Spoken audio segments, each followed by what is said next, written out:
the past 4 months, as an afterthought, he has been referred to as Joe Blanton. Despite his 6 postseason appearances for the Phillies, including a World Series victory in '08, the names in the rotation are always followed by Joe Blanton. Over the last 3 seasons, he has posted a spectacular 16-5 record after the All-Star break. They look to avenge their first loss of the season, and Joe Blanton makes his 2011 debut.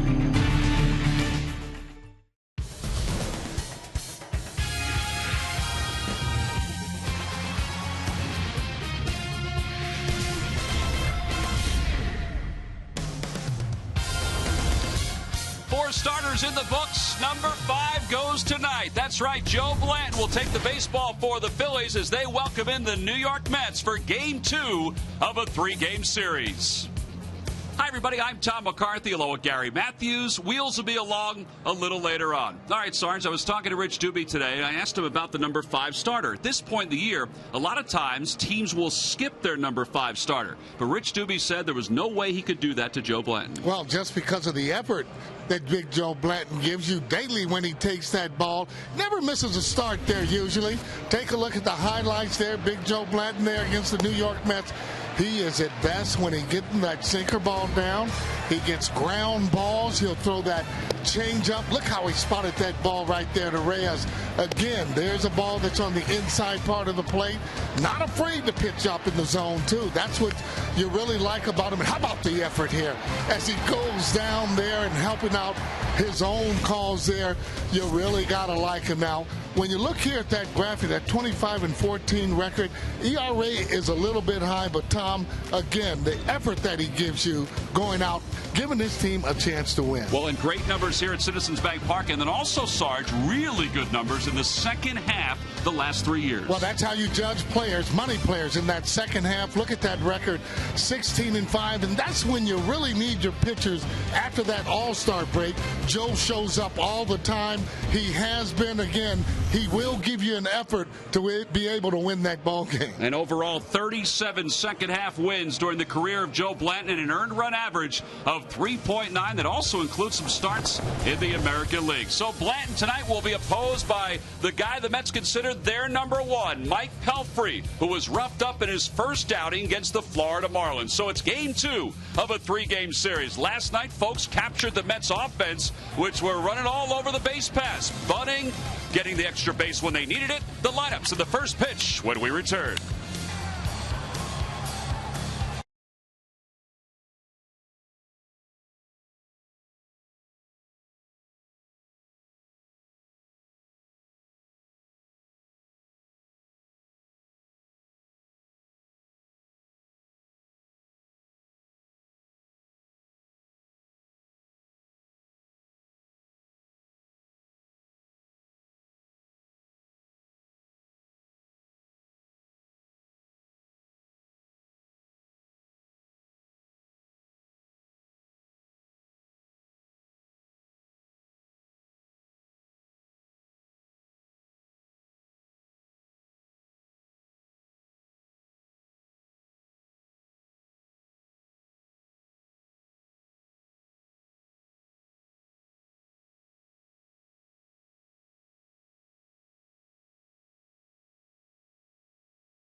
Terry Callis television booth.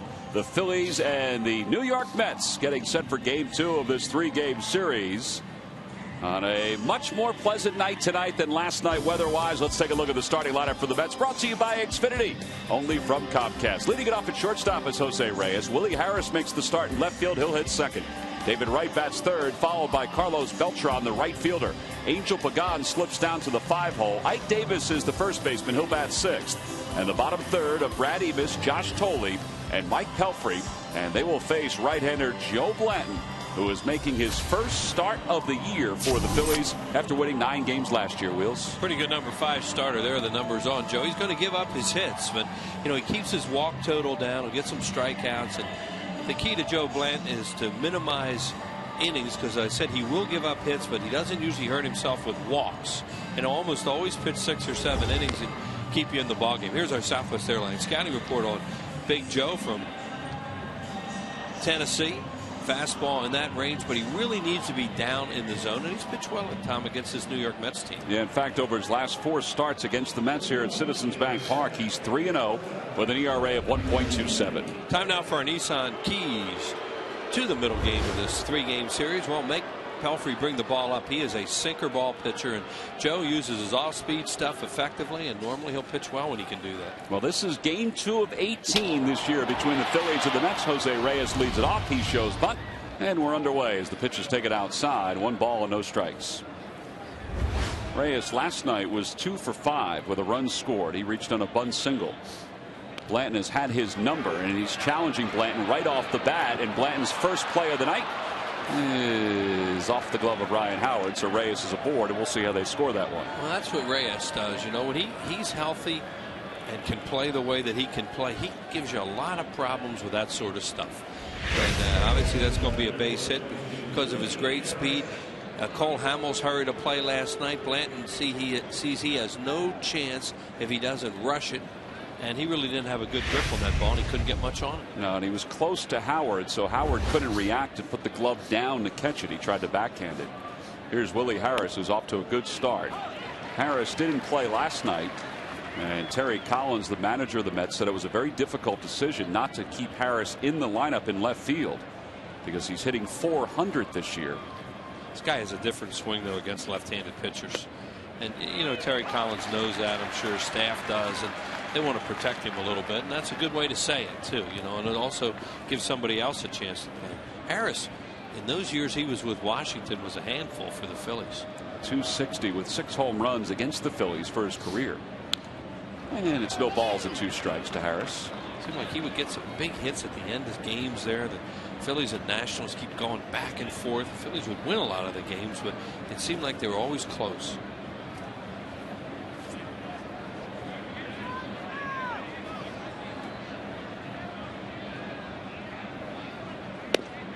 That just missed. Boy, that was a pretty good pitch. And it's 1 ball and 2 strikes to Harris.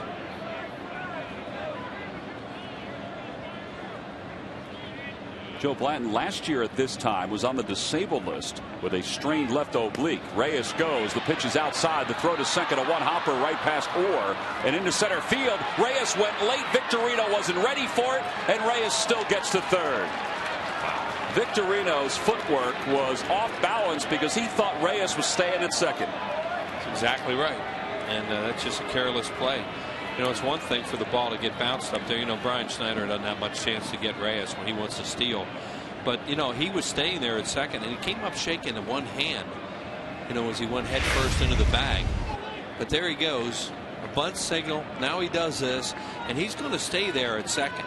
But then he sees, as Tom described, what Victorino wasn't doing on the play, and he knew he could get the third with those legs of his. Harris tries to check. He went around, says Mike Winters. 1 away here in the first. Harris wants to know, is that a strike or did I swing it? Well, Winters pointed at him, so that usually means he swung at it. Yep. So Blanton has the first down here in the top of the first. With Reyes at third, he's still pointing to that left hand. He's got a brace on that left hand. It's his middle finger that's the problem. Yeah, he had gloves on too, and he jammed a finger going into the back. Here he goes into the bag with that belly whomper. Now he could have hurt his hand right there, and then again he could have hurt it when he slid head first into third. Here's David Wright. Wright had 4 hits in last night's ball game. That was really an alert play by Reyes when he saw that Victorino wasn't charging that ball, and he knows with his speed he could get there. Phillies play the infield back with 1 out here in the top of the first. Kind of the same setup they had last night when the Mets had runners on second and third in the first and didn't score. Now, last year, David Wright, you could really get him to chase with 2 strikes on breaking balls away, and he'll probably go out there now. The 0-2. Breaking ball on the outside corner. Pretty pitch from Blanton. 2 away here in the first. Yeah, well, they went where you thought he would do, but he didn't have to chase it because it was a called strike. Mike Winters did a good job of staying with that slider. Winters is the crew chief. Mike Everett's over at first. Mark Wagner is at second tonight. And Chris Guccione's around at third. Here it is, a really sharp breaking ball. That's a curveball. And it's perfect right on the outside corner.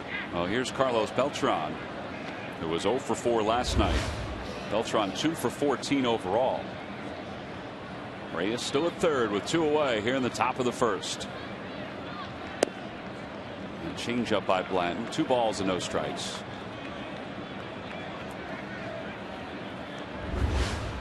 Think about Joe Blanton being a strikeout pitcher, but got 2 big ones in this inning. He's got some pretty good life on his fastball here tonight. That was a changeup, and it's back-to-back changeups to Beltran. But during spring training, he pitched the most innings out of any Philly starter. Yeah, he's usually going to top off about 90. On the hands, a fly ball to left. Ibanez is there, and Blanton works out of a jam here in the first inning. Reyes got to third with nobody out, and that's where he stayed. We go to the bottom of the first. It's the Mets nothing, the Phillies coming up.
Take a look at it. It's brought to you by Xfinity, only from Comcast.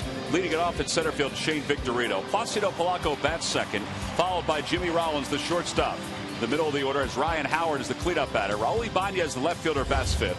Ben Francisco hits sixth. Pete Orr makes the start at second base, his first one since October of 2009. Ryan Schneider does the catching tonight for the first time, and Joe Blanton's on the hill, and they'll face 27-year-old right-hander Mike Pelfrey, who is basically the ace of the staff now, Wheels, with Johan Santana on the disabled list. Yeah, he sure is, Tom. He's a veteran out there, too, now. Chris Young is 6'10". Well, this he's short. He's only 6'7". 2 really tall pitchers for 2 games in a row. That's what he did. He threw a grand slam home run to John Buck, a catcher for Florida in his first start. That splitter that he's added, and he also threw a changeup, has really helped him a lot. But his bread and butter pitch is a heavy sinker ball. Overall, 6-4 against the Phillies, as you saw. And Victorino shows bunt and takes the first pitch for a strike. And it's 0-1. Victorino overall 2 for 13. Has a home run and 5 RBIs against Pelfrey. And another breaking ball. That's outside, 1-1. Phillies have hit Pelfrey in some games. Other games he's been very good. Last year they had a big game against him in a night game here. Well, look at his numbers here at Philadelphia. An 8.17 ERA. Somebody asked me about that today. I said, well, a lot of times this ballpark gets into the heads of the opposing pitcher, and it doesn't matter who that pitcher is. Yeah, tonight there's Dan Worthen, their pitching coach. It's pretty still here wind-wise tonight. Little roller up the first base line. It'll stay foul. Last night the flags were straight out from left field to right field with a wind out of the northwest. And they don't play see how still the flags are tonight. It's cool here, but the wind won't be a factor the way it was last night. 55 degrees, cloudy. Certainly more comfortable here at the ballpark. 2-2 the count to Victorino. 0 for 5 in last night's game. And toward the gap in right center field. Beltran's not going to get to that one, nor is Pagan. It's going to roll all the way to the wall. Watch Victorino go around second. He's heading to third. He'll get there easily. A leadoff triple for Victorino. It's his first extra base hit of the year. Look like he hit a breaking ball there. You see such a steady diet of breaking balls, sliders, curves, changeups. And he nailed that thing. He's hit 10 triples last year. Well, both teams, the leadoff man to third with nobody out. Now let's see if the Phillies can get him in. Yeah, Tommy, the Phillies hope they have better results. There was a breaking ball in the middle of the plate, and he split the outfielders. And as Tom said, with that speed of his, you knew he had a heck of a chance for a triple. You know, last night, that kind of ball may have been caught by Beltran the way the wind was blowing from left to right. Yeah, it might have hung it up out there a little bit. Here's Polanco. Polanco 6 for 15 this year. And he lines one on one. Hot. Grabbed by Emis. A run will score. It's 1-0 Phillies. Well, that is a productive out by Placido Polanco as Victorino crosses the plate. A good base running. Good job by Juan Samuel at third to talk to him before that. The infielders are so far back in the middle. Even though that thing got to Emis in a hurry on one hop, he's not going to throw home. So all he had to do was make sure that he was not caught on the fly and then take off. Watch Victorino inch down the line, inch, have a walking lead. You see him right there in the corner of your screen. Now it hits the ground. As soon as it hits the ground, you go. If you hesitate, then all of a sudden you're there with one out. Well, here's Rollins with one away, and he takes a fastball for a strike. Wheels talked about Pelfrey's size at 6'7", 230 pounds. You would think that he would be overpowering and have more than a strikeout per inning pitched or near a strikeout per inning pitched, but that's not his style. Nope. Never been that kind of pitcher. Yeah, he's a contact pitcher. When he's on, he can really throw a heavy sinker. 2-1 the count to Rollins. Well, he was a 9th pick overall back in 2005, a first rounder for the Mets, 9th in the country.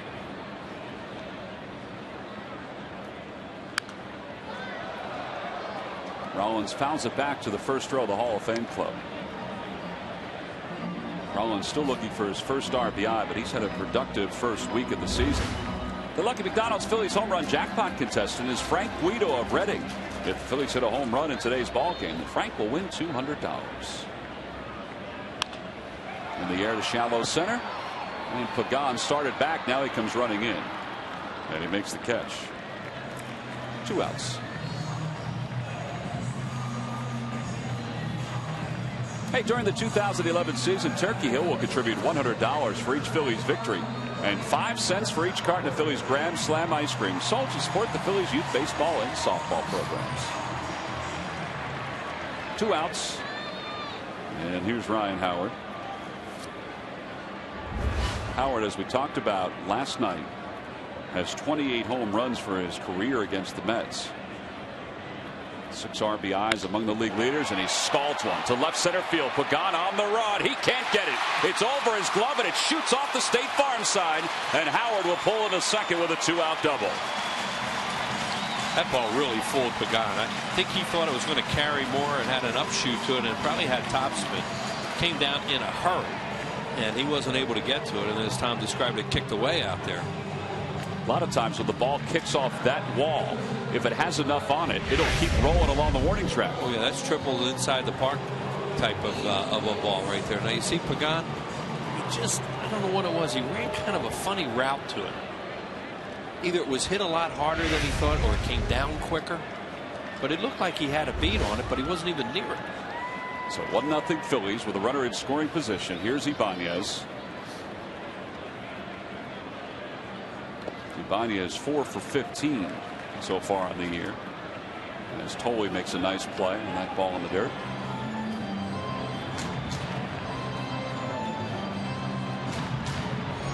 Last night, Mike Nicky is caught for the Mets. Playing Ibanez is almost straight away in the outfield. A lot of teams cheat towards left center on him. You see where Pagano is almost directly behind second base. He's also playing pretty deep too. You know what, Tom, I haven't watched him a lot in the last 2 years now. He does play a deep center field. Saw how deep he was on Rollins, as you described that he went back, and then but he has great speed, so he was able to come in and get that ball because it had enough hang time. But he's a deep center fielder. Now that wouldn't be deep at Citi Field. No. Opposite way, that's going to drop in for a base hit. Howard's going to score easily from second. Ibanez with the RBI. He'll hold up at first as Harris gets it in quickly. It's 2-0 Phillies.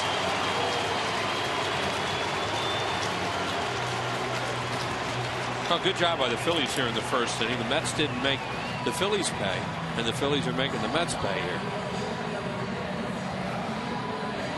I'll tell you what, Ibanez is picking up in this first half, right where he left off in the second half last year. Comes with a high sinker. Whack. That's a good job. As you said, he's picking up where he left off. That's a ball, if you try to pull it, you roll it over the second baseman. He went with it and hit it well to left field. So now Ben Francisco gets a chance to bat here in the first with the Phillies up 2-0. Francisco off to a good start. Probably would have a better start if the wind wasn't blowing in last night. He said he can't hit it any harder than he did that second one. He said that was without a doubt my best ball.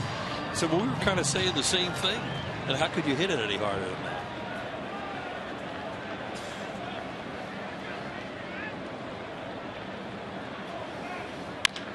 Line drive to left. Harris is there. Boy, oh boy. Harris is fortunate. That ball just didn't take him right onto the wall. It was hit so hard by Francisco. 2 runs on 3 hits. The last RBI by Ibanez, and the Phillies take a 2-0 lead.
It's 2-0 as we go to the second. Joe Blanton will face Angel Pagan, Ike Davis, and Brad Emis.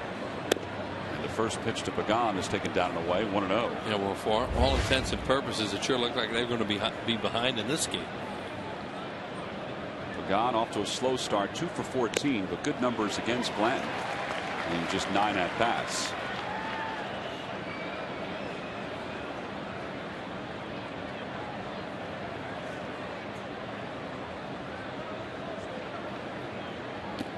Two and 1 the count. So much has been made about the Phillies starting rotation, and for obvious reasons. Roy Halladay leading the way, then Cliff Lee and Roy Oswalt, and Cole Hamels and Joe Blanton. Talking to Rich Doobie before the ball game today, a lot of teams do skip their 5th starter at this point in the year. And the Phillies easily could have done that this time. They could have done it next week. And Rich Doobie said there's just no way he could do that because Blanton's such a big part of this team, and he pitched so well in spring training. And he said, you know what? Everybody can use the extra day from time to time. It'll help out later on this year. That's so true, Tom. You know, that's a great point there, because at some point later on, you know, these guys are great veteran pitchers, the three you're talking about. Of course, Cole is a younger guy, but they can use a day off once, or skip turn once in a while, or an extra day, and that'll help. You factor in an off day once in a while and a 5-man rotation. Well, Joe Blanton is a very casual guy who's an unbelievable competitor. And guys like Cliff Lee, who's part of this rotation, and Roy Halladay, so much has been made about the front four of this rotation. And all of those guys, every time something is brought up about the rotation, they always say, let's make sure we include Joe Blanton. And that's a good thing. And that's how well these guys get along. As Ike Davis hits one down the left field line, slicing foul out of play. It was funny during the press conference down there. That was really neat to see all 5 of them sitting up together that afternoon in Clearwater, and they're talking about how many guys have World Series. Well, only Cole Hamels has a World Series ring, and Joe went, hold it. Wait, I got one. I was like, oh yeah, that's right, you do have one. Don't forget about me. Roy Oswald has pitched in the World Series. Davis tries to check his swing. It's a little low, 1-2. Obviously, Cliff Lee has pitched in a World Series, but they have not pitched for a winning team in a World Series. And Roy Halladay hasn't pitched in a World Series. That's why he came here. Slow roller toward third. Polanco to his left. That was a good pitch by Blanton. 2 outs here in the second. Halladay said that all along. You won't have a chance to pitch in a World Series. And now he gets an extra day's rest this week. Hey, it's opening day for your lawn. Visit your local Lowe's for savings and a free MLB fan guide. Compliments of Scott's. 2 outs. Brad Emis is the hitter. Blanton really pitching his game right now. Spotting his fastball, getting a lot of outs on all-speed pitches. At the knees with that fastball, and it's 0-1. A lot of outs with the off-speed pitches to the left-handed hitters. Off the plate. That'll be a tough play. Polanco charges, and it took a spinning hop right past his bare hand. The only way he would have gotten Emis is if he would have picked that ball on the hop with his bare hand, and it had to be perfect. Yeah, and as you said, I mean, we can't see from this angle, but that thing looked like it took a left turn. It looked like it hits and then just, whoa, there it goes. Opposite direction. He was going in the right area. And has nothing to do with Mike Buchholder's field. Does a wonderful job. Wonderful the field job. Is beautiful. Nice job, Mike. The field is not settling. No. That was a really dumb remark. Whoever made it. Here's Josh Tolley with 2 outs.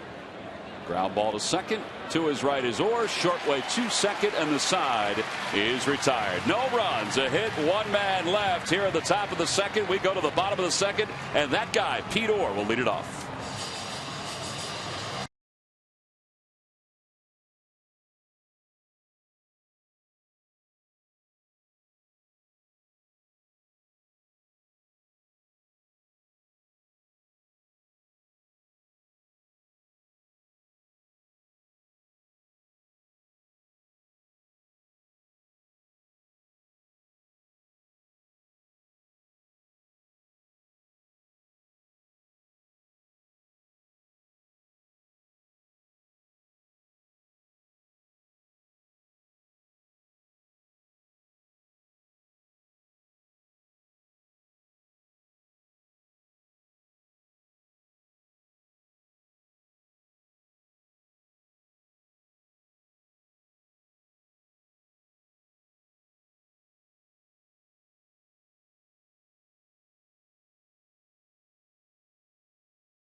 end of this month to start a 3-game series that starts at the end of April, ends on the first day of May. That first day of May is an 8 o'clock start. It's a Sunday night game because of national television. Get your tickets now by logging on to Phillies.com.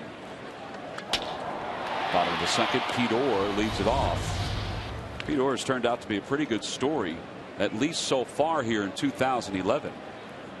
Signed as a minor league free agent by the Phillies.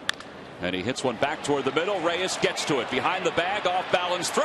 Not in time. There was no way they were going to get Orr, but Reyes made it awfully close. Agree. When that was hit, you think there's no way you're going to get him. And then Reyes just, he's amazing. How about Pete Orr already has a fan club out there? Orr's Oars. Look where Reyes winds up after he throws this thing. First of all, that's remarkable that he even gets to it. Like Jimmy Rollins, though, he can flick a ball harder than most people can throw it overhand. Pete beats the play, and Reyes was out in right field. And nobody was covering second, so a handful of guys all of a sudden sprinted to second. So Orr's on first. Here's Brian Schneider, his first at-bat of the year and his first start. And he takes one on the outside corner for a strike. Charlie was talking the night before the game that he really likes his bench and he likes some of his extra men, and he wants to try to get them some at-bats. And he felt, well, Brian Schneider, perfect game to catch tonight, kind of a day game tomorrow, 3 o'clock start. And he thought that, you know, he'd like to get Pete Orr in there against Pelfrey because he was 2 for 4 against him. Line drive to left. Harris coming on, and he grabs the sinking liner out of the air. There have been some hard outs in this game off the bats of the Phillies. Almost seemed like Harris was watching that the whole time because he was afraid of losing it in the lights. I thought he did lose it in the lights for a split second, but you're right. He was trying to do everything possible not to lose it in the lights, and he did. Nice play. So 1 out. Here's Blanton. Blanton is probably up there to sacrifice Orr to scoring position. Wright's charging at third. And Blanton bunts it in the air. Pelfrey lets it drop. He'll go to first. Nope, it goes right on by Emis. Oh, my. He tried to outthink everybody. Orr goes to third. Blanton's up at second. And the Phillies have 2 runners in scoring position here in the bottom of the second. Man, you know what he's thinking there? He's going to go to first. He figures Orr's slowed up between first, and he's going to go get the force out at first on the batter and then get the throw to second for a tag double play. And as you said, he just outthought him. And now Worthen wants to come out because this guy can blow sky high. Absolutely. Sometimes. And he wants to come out and talk to him right now. And here come the infielders in. They know Pelfrey's makeup. Now, right there, he lets it drop on purpose. Now, he's going to throw to first, and he thinks he'll get Blanton. And see, they would have had a heck of a shot at Orr then at second on a tag play. And what happens? He throws a bar of soap over there to first. Is that Emis there? That was Emis. He gives Emis no chance to catch it. And then down the line it goes, second and third. This is something you really hope the Phillies can take advantage of because that was a really bad play. There's Emis talking to Reyes. We'll see how they score that. They could score an error all the way, or they could score the sacrifice. I think they're going to score an error all the way. I think I just heard him say sacrifice. Okay, well, that makes sense. We'll that makes sense. But I agree with you because that ball was popped up in the air, and I don't know whether you can. I don't know whether you can just say, well, it would have been caught, because I'm surprised if you give a sack there. Well, runners on second and third. The infield is in. They give him one? I believe they just gave him a sacrifice. Sacrifice E1. Well, there could be a scoring rule in there. I don't know. Victorino tripled his first time up and scored. And he takes a pitch off the outside corner. The infield, as we just said, was in halfway, but it's in a little bit more than halfway at this point. Emis is closer than Reyes. One guy has a stronger arm than the other.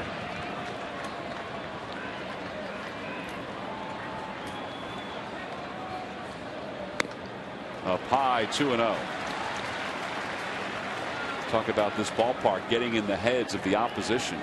It's creeping right now inside the mind of Mike Pelfrey. Oh, he's out there thinking, what was that? All I do have to do is catch it. I've got 2 outs and a man on first. Instead, 1 out and 2 in scoring position. 2-0 to Victorino. And the pitch.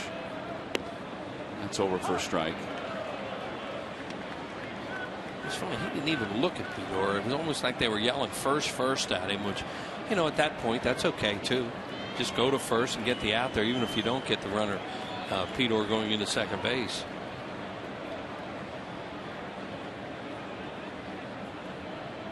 Whoa. 3-1. Well, Victorino should get a good pitch to hit here. Polanco waits on deck as the Phillies are trying to cash in on a mistake by Pelfrey here in the bottom of the second. Yeah, it's a good point, Tom. You don't want to swing at something off speed now. On the outside corner. He didn't come in with a fastball. He came in with a breaking ball. That was a good one. That's a heck of a pitch on a 3-1 count with the trouble he's in. Outstanding pitch.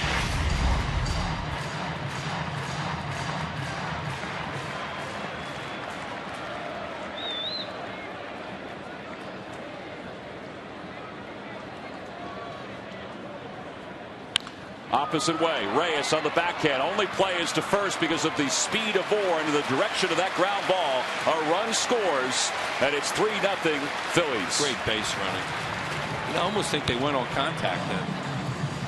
He did get a tremendous jump, but usually you don't get that good a jump unless you're going on contact. Reyes had no shot at him.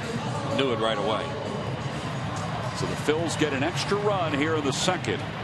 Victorino, a run scored, a triple, now an RBI. He's 1 for 2. A good job by Shane to make contact here.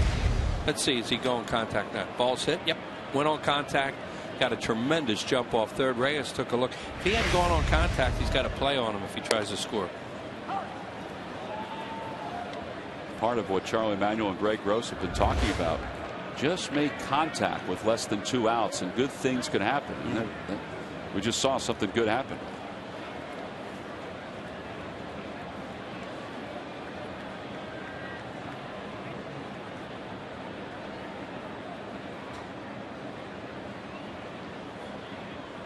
Polanco lines one into center field, a base hit.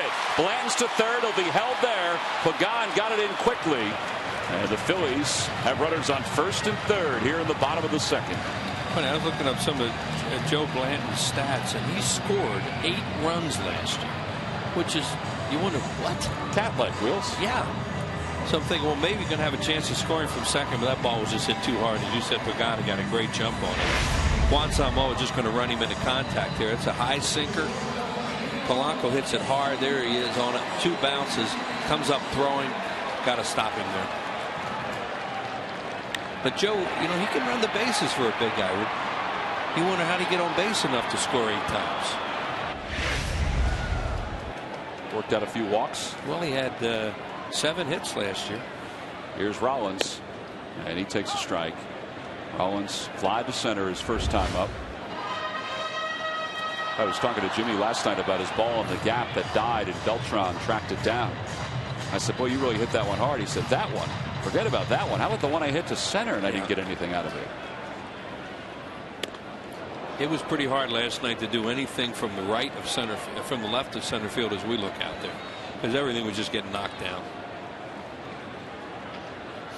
I also asked him, he was wearing those glasses last night, and he said they weren't sunglasses. He said he was wearing them because of the wind and all the dust that was flying around. He was trying to keep the dust out of his eyes. Tries to check, and they'll appeal. No swing, says Chris Guccione. He hasn't thrown many splitters tonight. That looked like he threw one there trying to get a strikeout. On the Toyota Major League scoreboard, the Rockies held on and defeated the Dodgers 7-5. Troy Tulowitzki hit a home run in that ball game. Rockies seemed to use just about everybody in their bullpen to finish off that game. Yeah, Houston Street finally was out there at the end.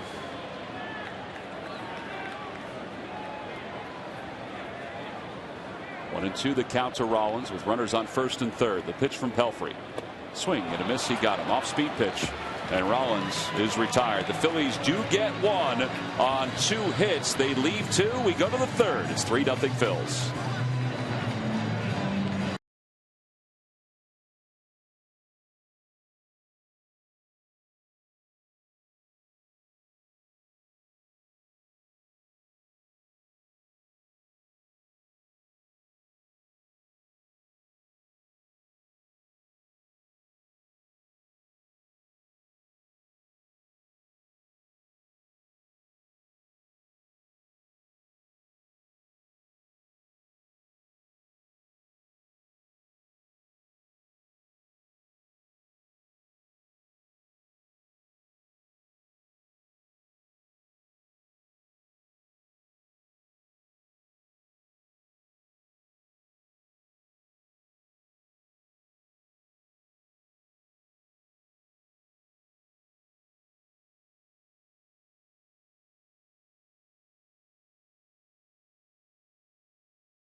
Go to the fans section for all the information, and please submit your answer on the subject line.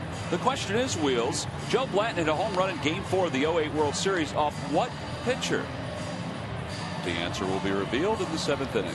Probably a Ray, right? It would be. Yeah. You're on the right track, Wheels. You've got several innings to figure it all out. I think the fans will get that one tonight. 3-0 Phils. We go to the top of the third. Hey, tomorrow on Comcast Sportsnet, all 5 starters discuss the enormous expectations for this season. And Jimmy Rollins discusses one of the biggest seasons of his career. Don't miss Phillies Clubhouse presented by Ransom Cat tomorrow afternoon at 2 before the Phils-Mets game on Comcast Sportsnet. And this is where it all fell apart last night in the 3rd inning. The pitcher leading off got a hit. And Cole Hamels just struggled in that inning. You know, the Mets found some holes. They broke some bats, a couple of walks, a pass ball, just a really ugly inning.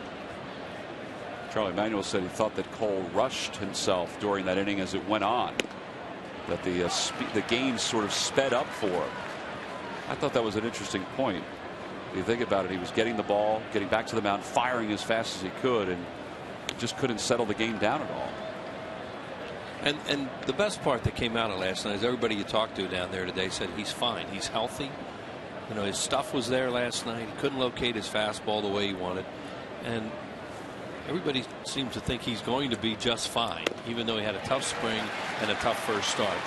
A strikeout for Blanton. That's his 3rd of the game. See the line on Hamels last night.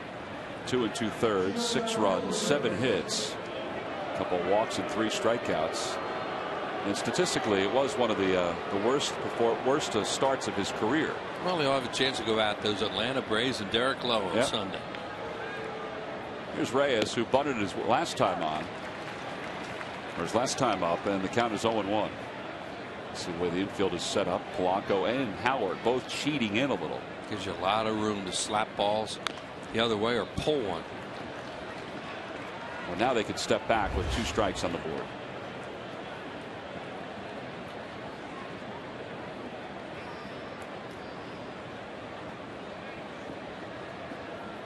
Oh, 2 the count to Reyes. Outside and high, 1-2.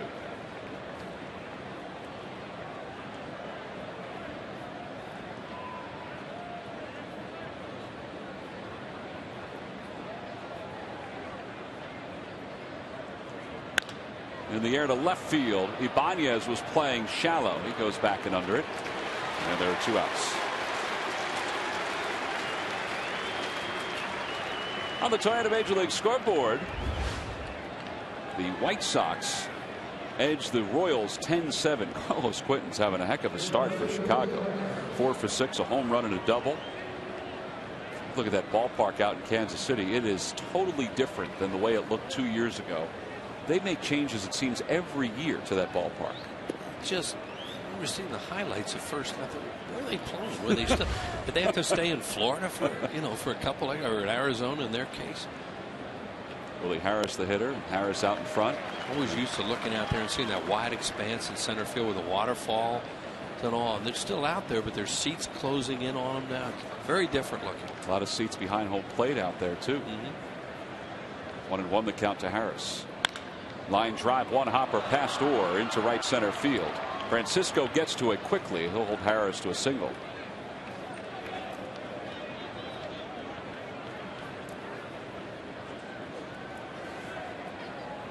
So Willie Harris has hit in all 4 of his starts this year.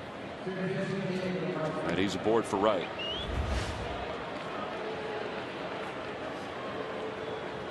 Well, Joe Blanton seems like he's picked up right where he left off in spring training, Wheels. He's around the strike zone.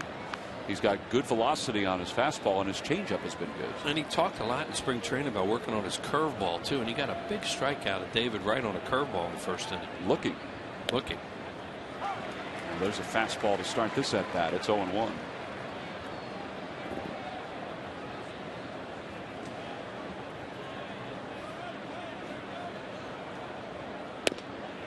Wright was fooled on the 0-1 pitch. It was a cutter, and it's no balls at 2 strikes. Had a little late movement at the very end, the way a cut fastball will do. Got him. High fastball. All 3 pitches were in one way, shape, or form a fastball from Joe Blanton. Different spots, different movement. He's picked up his 4th of the game. No runs, 1 hit, 1 man left, and another strikeout as we go to the bottom of the 3rd.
Come see what's new for 2011 today at your Honda dealer. By W.B. Mason. Who but W.B. Mason for amazingly low office product prices.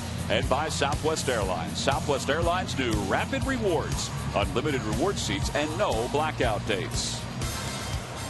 Well, Joe Blanton's through 3 so far. He's allowed 3 hits, but he's also picked up some strikeouts. He has 4 so far through the first 3 innings. Well, he's a hits per innings guy, or a little bit more sometimes, but the reason he keeps games. How about this one? Howard in the air, straight away center field. Pagan going back, no chance. Deep into the bushes. Ryan Howard straight away center field. It's his 2nd homer of the year, and the Phillies are on top 4-0. I want to make sure I got out of your way there, because I knew where that was headed. Your head was turned and you heard the shot. I heard it.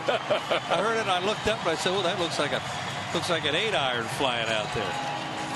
It was so high.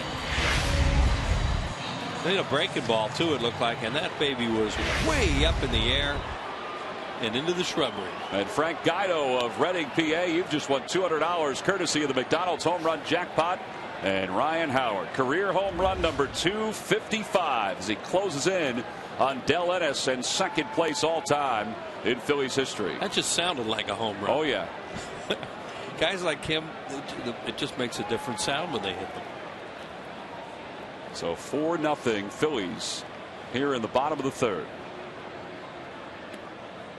2 balls and 1 strike to Ibanez. And with Blanton, he's pitching his game tonight. He's going to give up some base runners, but he tries to stay away from walks, and you know, he doesn't give in. Well, he gives in as far as his stuff does, but he battles like heck out there with men on base. When a lot of times the expression doesn't give in baseball means you'll use your, well, he does, he'll use his off-speed stuff instead of throwing a fastball. So far so good tonight.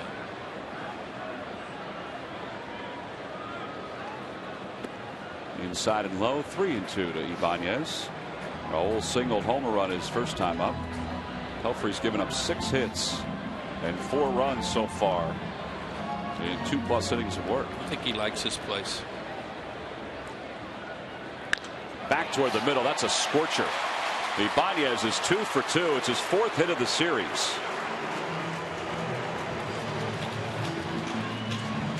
And Dan Worthen's going to the pen. Boy, the left-handed hitters are really getting good swings at him. He threw 2 splits to Jimmy last inning, Jimmy Rollins, and got him on strikes on a check swing and then another one. But for the most part, he's not using that pitch to the left-handed hitters, which is kind of surprising the way they're swinging at him. Here's Francisco. He lined out to left his first time up. And he takes a pitch inside. Boy, this guy's hitting into some tough luck right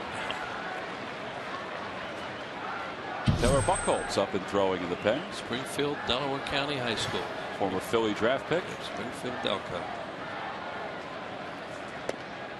Did you talk to him at all, Wheels, and talk about the victory that Marple Newtown had over Springfield a couple days ago?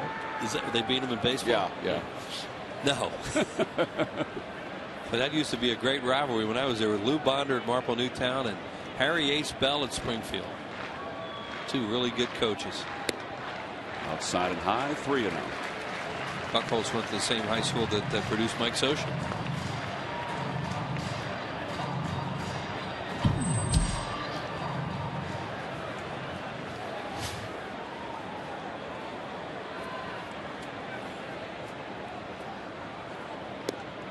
Francisco takes with a count 3-0. Fastball that came in right at the knees, and it's 3 balls and 1 strike to him.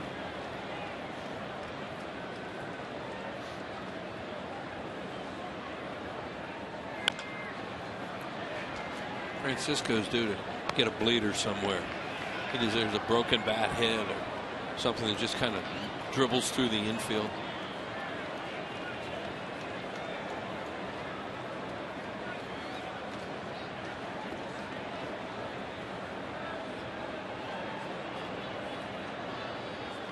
Two, nobody out. It probably won't run here. Ibanez has a short lead off first. Now he creeps off a little bit more. He goes. And Francisco fouls it back to the Hall of Fame club. Well, Charlie likes the way Francisco's swinging the bat, because the one thing you don't ever want to do is strike out into a double play for the first 2 outs. And a lot of times, you know, you worry about a line drive too, but he may have just told Juan Samuel to let him go again. Well, Pelfrey peeked over there once, but then didn't look over again. Yeah. And you know, the key to what you're doing over there as a runner is no jump involved. It's just in motion. Well, he's in motion again. Pitch is high. Ball 4. The Phillies have runners on first and second. Hey, take the Phillies with you wherever you go this season. Subscribe to MLB.tv today to see every Phillies game live or on demand on your computer and your favorite devices. Visit Phillies.com to order and get more details. MLB.tv. Baseball everywhere. Van Worthen's out to the mound to talk to Pelfrey. This is his second trip of the night. Well, Pelfrey only went 4 1/3 his last time out. I mentioned through that grand slam home run to right center to John Buck, who is now the starting catcher for the Florida Marlins. Gave up 5 runs in that game, 4 walks through 97 pitches in 4 1/3 inning. It was matched up against Josh Johnson that night, who had a no-hitter into the 7th. Right. There's Chris Young, who pitched so well last night into the 6th inning for the Mets. I asked him today about his splitter because it was so good. I said, when did you start throwing? He said, well, spring training. I asked you that yesterday. Did this guy ever throw a split before? Because it was on, on all the scouting reports on him throwing splitters, and it was a good one.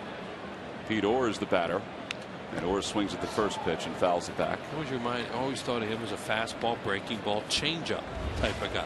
Yeah, his slider was his out pitch, and it probably still is considered his out pitch, but that splitter is going to slide into that scouting report a little bit more, especially against left-handed hitters.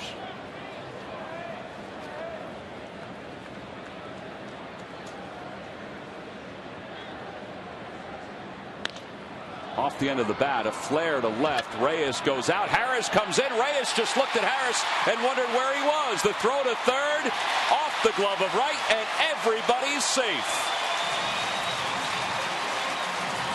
Yeah, the Mets are really sloppy tonight. That's just a bad play, and he's not going to survive this inning. Terry Collins is going to come get Pelfrey right now. Yeah, that ball has to be caught by Willie Harris. He got very poor jump on it, and Reyes has no chance to catch that.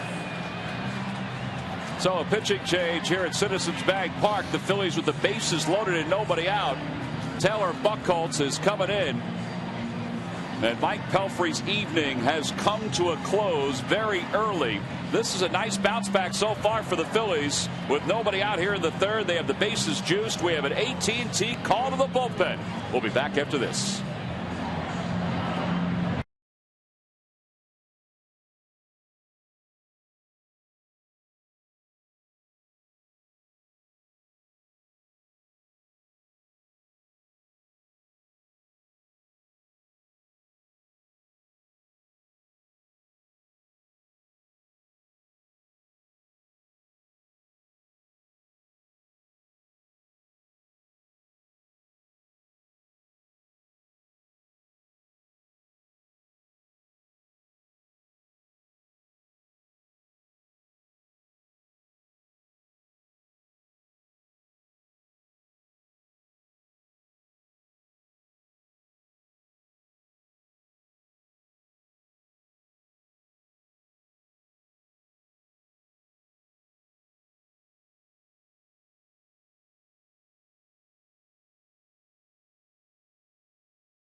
innings tonight, and the 3 runners on base are his responsibility. Look at that line, and that line may not be done just yet because there's nobody out with the bases loaded here in the bottom of the 3rd.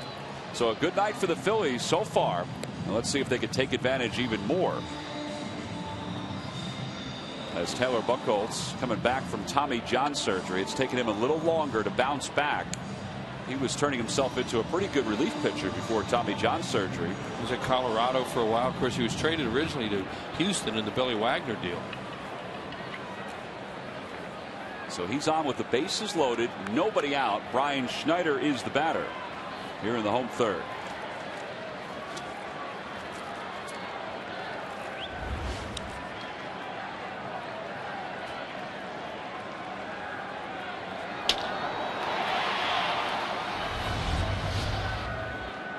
Schneider lined out to left his first time up. And a breaking ball over for a strike. It's no balls and 1 strike. So Brian's numbers with the bases loaded. That's a good average with a couple of grand slams.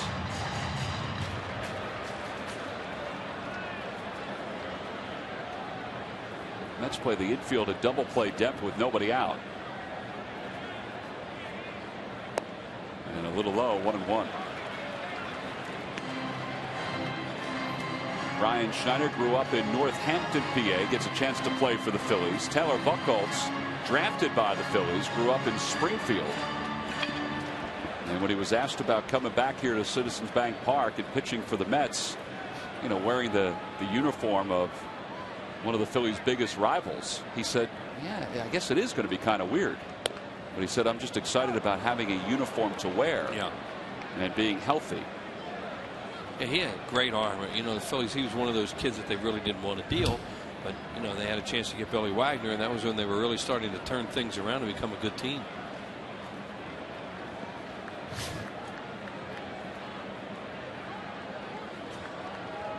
One and two, the count to Schneider. This is the key to the inning for him. And Schneider way out in front of that hanger, and he pulls it into the stands on the first base side. On the Toyota Major League scoreboard, Washington is shutting out Florida 3-0. Ian Desmond a double and an RBI. Livan Hernandez, who pitched so well on opening day, didn't get a whole lot of run support. Well, he's gotten 3 runs tonight against Chris Volstad.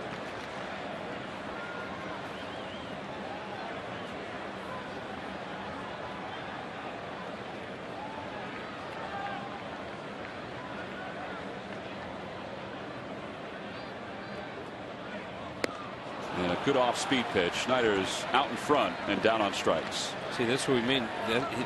That's the key to the inning right there, because, you know, if you're a pitcher and you come in and you control the 8-hole hitter, then you think, well, I have the pitcher and I get 2 outs. Do a changeup, and it did dive a little bit there at the end, but you know, it was up. It's certainly not the kind of pitch where he wants to throw it there. Now you figure if Schneider was back a little bit more, he might have been able to get the bat on the ball. That thing had to look like a balloon coming up there.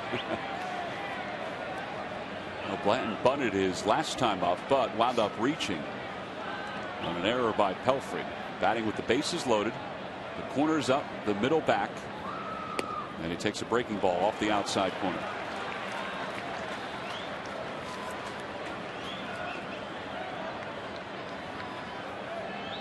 See the runners leading off, and you see the setup of the Mets infield.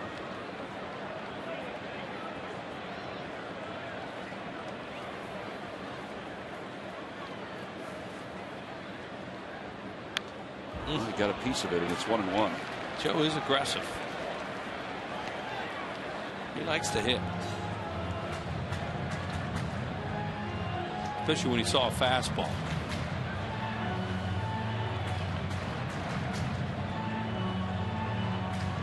Fanatic a little more active tonight, because the Phillies are a little more active tonight. Yeah, a little bit more going on. Yep. Plus side.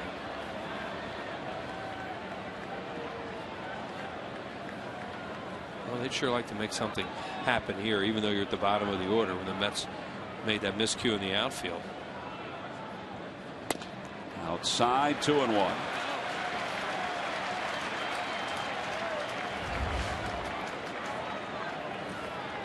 Robert Person in 2002 against the Expos. Yeah. I think he had 7 RBIs in that game. He had one of those American Legion Babe Ruth high school days. Unbelievable. He pitched well and he hit well. Yeah, he really helped himself.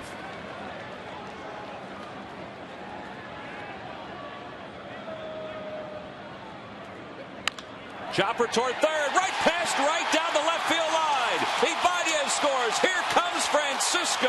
Orr goes to third. It's a 2-run single for Joe Blanton. How about that? Boy, these 2 games are a tale of 2 different teams.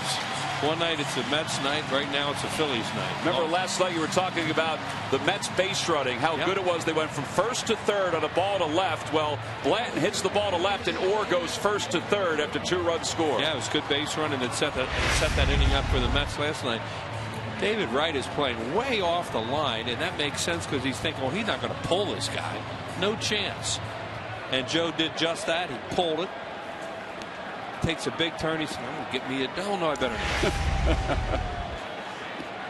not." Good point too, Tom, about Pete Orr. That was tremendous base running by him. So 6-0 Phillies. Here's Victorino, who's 1 for 2.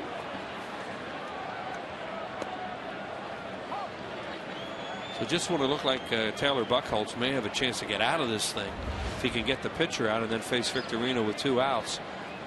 Phillies are really after him tonight. They scored in every inning. Now time is called.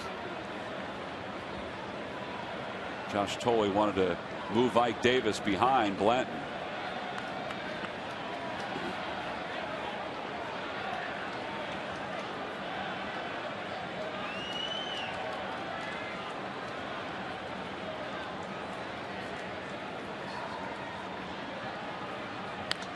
Down the right field line. He got out in front of it. That's that hit that Joe Blanton got with some of the regulars are sitting there going, why can't I get one like that? Why can't I hit me a 100 hopper where nobody's playing? But David Wright had to play where he was. He's trying to take away the hole in case he hit one that way because he figured, well, he's not going to pull the ball.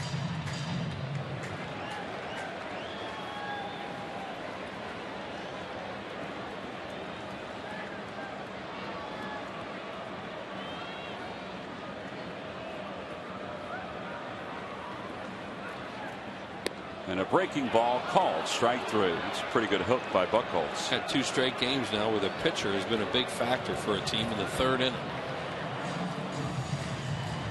Taylor Buchholz's family, they enjoyed that. Buchholz is a former 6th-round pick by the Phillies. Was supposed to go to the University of North Carolina on a baseball scholarship and then signed with the Phils. Kenny Holtzapfel signed him. Ken Holtzapfel was a batting practice pitcher for a number of years, and his nickname, Tom, was Cutter because he could not throw the ball straight. Guys hated to hit off him. They didn't want to be in Cutter's group. Nowadays, they'd probably want to be in his group because the cutter is such a big pitch in baseball. Yeah, it would give you, but when you're in batting practice, you want it nice and straight. You don't want a guy out there with movement throwing BP to you.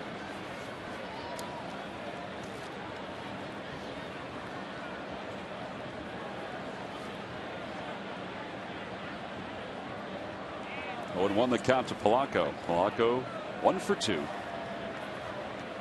Like Victorino, he's been up now in all 3 innings.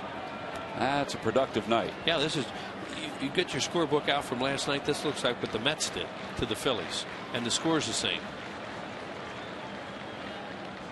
They got all theirs in 1 inning, though, to the Mets. Another breaking ball. That's over for a strike. 0-2 the count to Polanco. Good curveball he saw.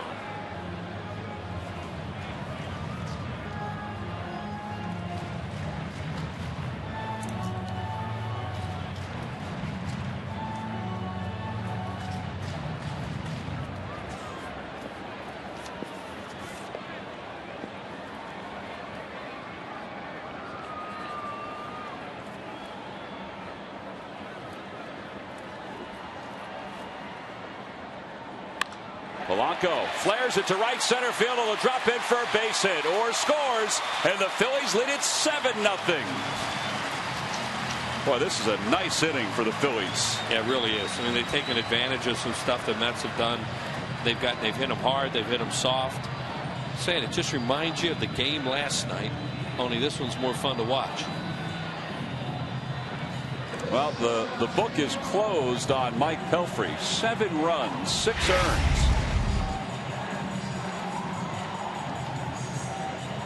He just fought that one off. Yep. That's all it was. He got jammed. It was a pretty good pitch that Taylor Buchholz made to him. But, you know, Polanco doesn't swing and miss that much. Well, Rollins, the 9th man to bat in the inning. The Phillies have batted around here in the 3rd. On the outside corner.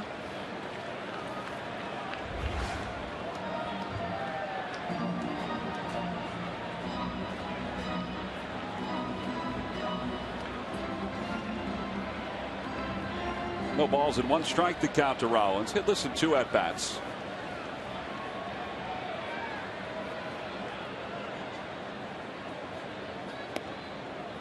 And it's even 1 ball and 1 strike.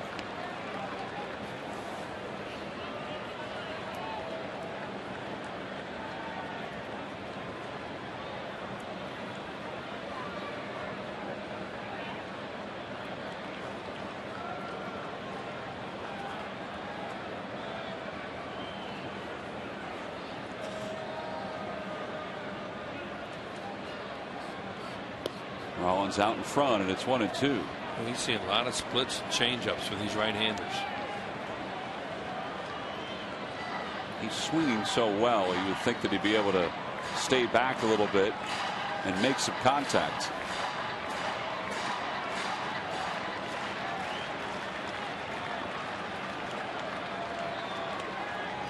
Well, he's like all good hitters. They want to hit a fastball early in the count.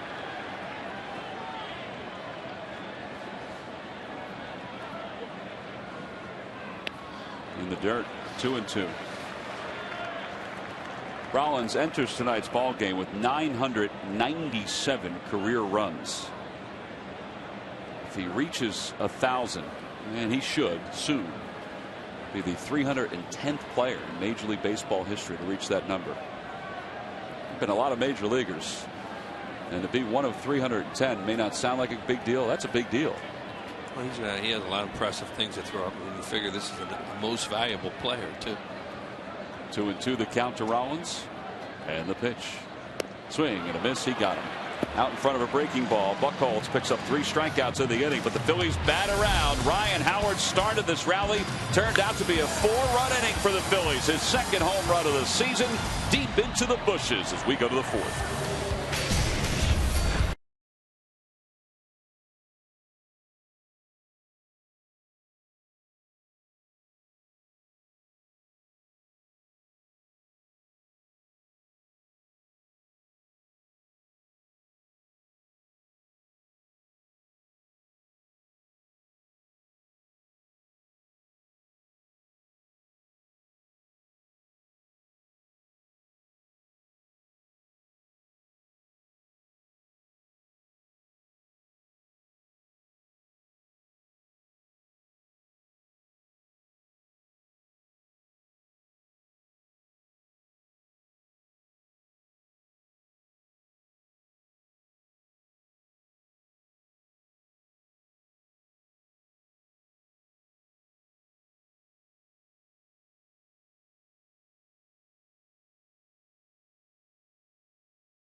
That's why the Phillies buy office supplies from WB Mason.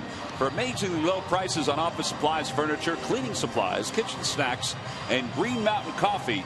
Who but WB Mason? Now Ryan Howard belted his 2nd home run of the season. It was a long one to straightaway center field. And he inches closer to Del Ennis on the all-time home run list in Phillies history, trying to Ty Del Ennis for second place. Mike Schmidt, of course, leads the way. He'll be a tough one for anybody to catch. Phillies won 20-9 last year when Ryan Howard homered. And he's such a big part of this offense. He's 2 for 2 already as Gary Matthews joins us.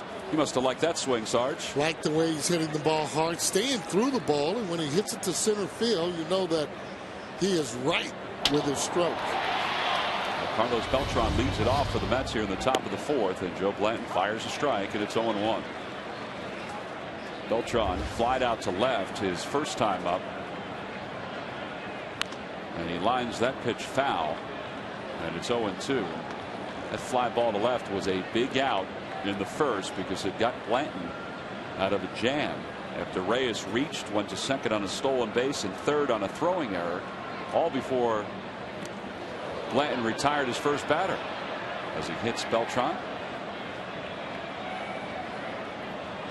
And he's aboard to start the 4th.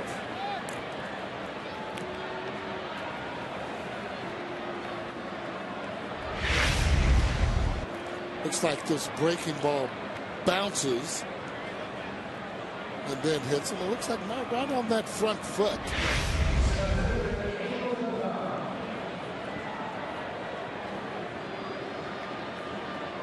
So Beltran's on first. He'll be held out by Howard. Here's Angel Pagan, who grounded to second his first time up.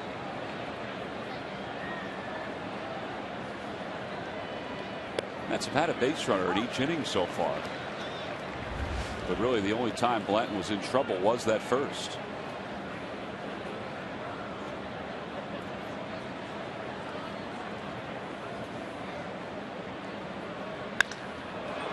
Slicing the left center field, Victorino on the run. He's not going to get that one. It's gone. Wow, it carried right into the first row to the left of the State Farm sign. And the Mets are on the board, a 2-run home run. I thought that ball was going to stay in the yard, Sarge. That gives you an indication of how this ball carries. Left-handed hitter hitting that ball deep into left center, more almost center field. That's usually where the big boys hit them. Pagan showing you some power. Gets a hold of, I'm sure, a fastball. You can see how that ball was just hit as it was going, and just over the railing as the ball hit. Well, first home run of the year for Pagan. So 7-2 Phillies here at the top of the 4th. And Ike Davis the batter, and Davis takes a pitch inside and low. Pagan had just a couple hits before that home run. That was a fastball. It broke right back over the heart of the plate. Davis out in front of a changeup. 1 ball, 1 strike.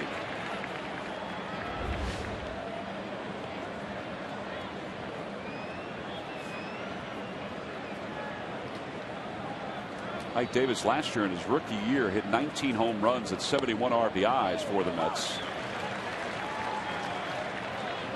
Good pitch, throws that hard sinker that's down. That's where he wants to throw that ball. That ball that Pagan hit was more up in the zone.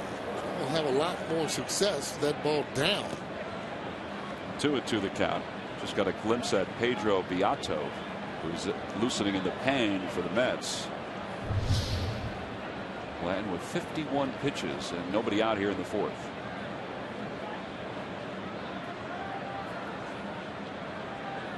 And a called strike 3.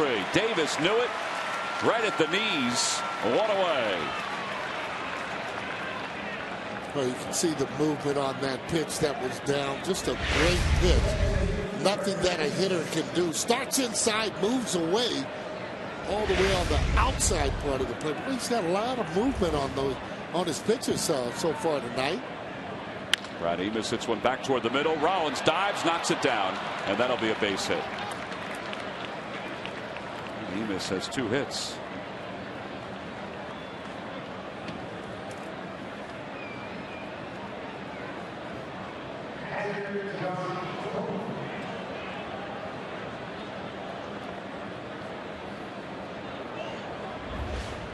And here's Josh Thole. Thole bounced into an inning-ending fielder's choice his first time up. And he takes a pitch on the outside corner. So very aggressive in throwing his strikes. First pitch strikes. Not just strikes, though. Pretty much quality strikes. staying on the corners. Towards shortstop, that could be two. Rollins has it, gets his bearings, throws low to first, dug out by Howard. A good defense by the big man over at first. Rollins started the double play, and Ryan Howard certainly finished the double play. In the inning, the Mets do get 2 runs on 2 hits, a 2-run home run, and then Joe Blanton gets the ground ball double play to finish off the inning.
Out of the 4th. Ryan Howard's due to lead it off. And speaking of Ryan Howard, it's time for the Coors Light Cold Hard Blast. Boy, just back-legging that ball. Straight away center field. No doubt about it. Ryan has a double and that home run. There's Jimmy Rollins, who started that double play to finish off the top of the 4th. Settling in, getting a chance to watch his good friend lead off the home 4th. Mentioned that Howard is zeroing in on Del Ennis for 2nd place all time in home runs for the Phillies. Ennis had 259 home runs. Howard has 255. Taylor Buchholz's first pitch inside, 1-0.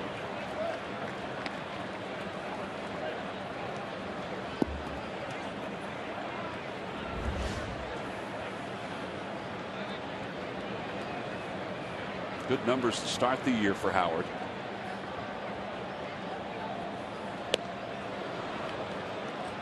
More importantly, you got to like the way that he's come back and responded after last night's ball game, because a lot of times those kind of games can get you down, especially the way that they lost. Thought early on that New York had a lot of energy, and they did last night, and Fighting Fields have come back and given them a little taste of their own medicine. Opposite way, down the line, doesn't have enough distance. It is off the top of the wall. Howard around first, heading to 2nd. He has his 2nd double of the night. Man, is he strong.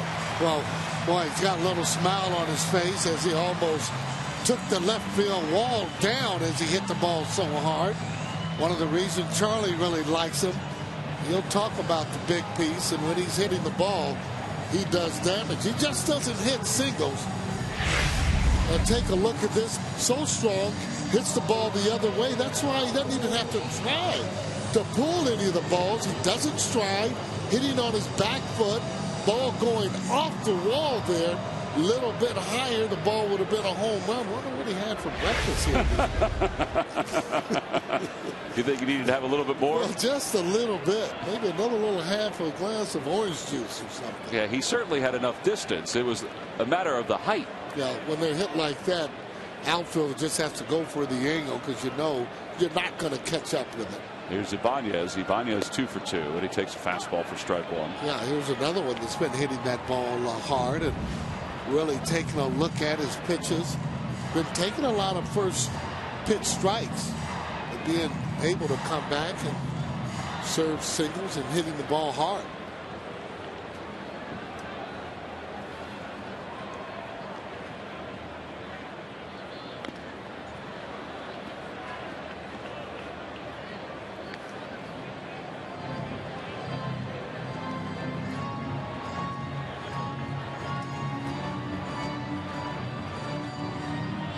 Howard in scoring position.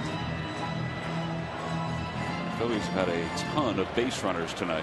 Well, that's how you put pressure on the opposition, by having base runners, keeping that pitcher in the stretch.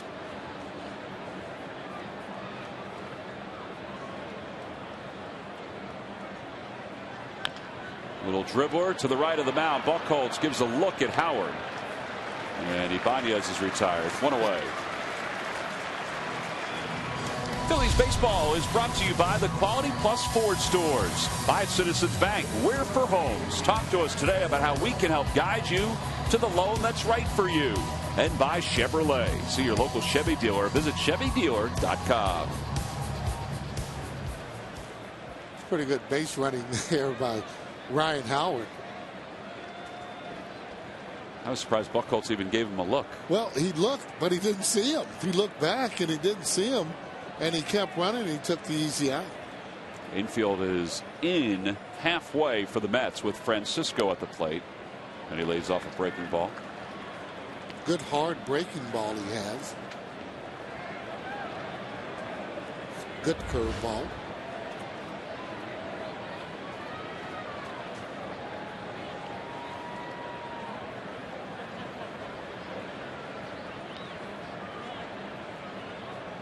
Another breaking ball, 2-0. Sarge, last night we talked about Francisco hitting those two balls hard to left field, and on a different night, let's say tonight, they would have been out of the yard. Would have been out of the yard, and if he had a few more ounces on his bat, would have been out of the yard. He uses right about, I'm sure, 32 ounces. Most of the guys are using 31, 32. Back in the day, it would be 34, 35. Well, tell me why that makes such a big difference. I mean, for you as a hitter. If you can weight back, the heavier the bat, the better. Because once you hit the ball, it's in the sweet spot. Because it's heavier, it's going to go further. You know, a lot of guys that have good bat speed. Ryan Howard won. He uses a pretty light bat, but he's a lot stronger. 3-0 the count to Francisco. Got the green light, and he lifted it foul into the Hall of Fame club. Boy, Charlie, we've seen him do that. You swing well, he's going to give you the 3-0 with that infield in, and that's a good time to hit with it being 3-0. A souvenir for that gentleman there. That's how he caught it, folks.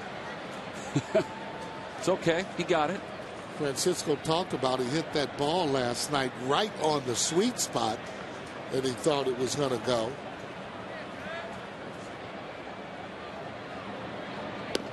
And a called strike 2, 3-2. So that gentleman make that catch, and then he presented the ball to the youngster right behind him. Well, you can tell he has a good curveball anytime he buckles the hitter's legs, especially from the right side. Tells you that it's difficult to pick up. Sort of like a Don Sutton type curveball, or Kurt Blyleven. Swing and a miss. There is that breaking ball. And there are 2 outs. Hey, the Florida Marlins will be here beginning Friday, April 15th. That's Jackie Robinson night around Major League Baseball. All the players will be wearing the number 42 on both teams. In fact, the umpires will be wearing the number 42 as well in honor of Jackie Robinson. That series winds down with the Fanatic's birthday, brought to you by Citizens Bank. Limited seats are available for all 3 games. Go to Phillies.com and purchase your tickets today. With 2 outs, here's Pete Orr, who has 2 hits tonight, has scored 2 runs. And he lays off the first pitch, and it's a strike.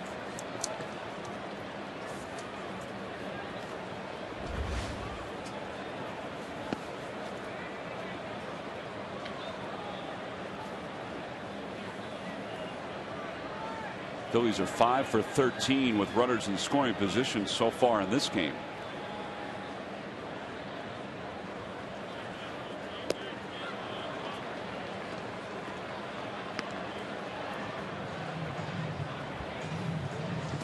those easy RBI situations, again, are the ones that you want to be able to pick up, especially early in the game. That's what you do. You tack on.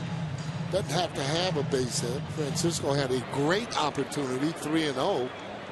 You know, had his pitches to hit, so can't complain. Got a 3-0 fastball and fouled it straight back, right on it. Swing and a miss, and Buchholz comes back and strikes out the last two hitters with a runner at third. So he works out of a jam here in the fourth. We go to the top of the fifth with the Phillies up by 5.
A pinch hitter for the Mets.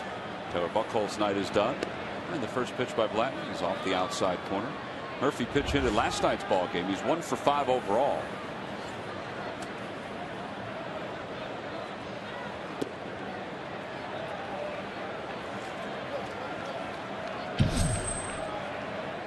Beato is loosening up again in the pen for the Mets.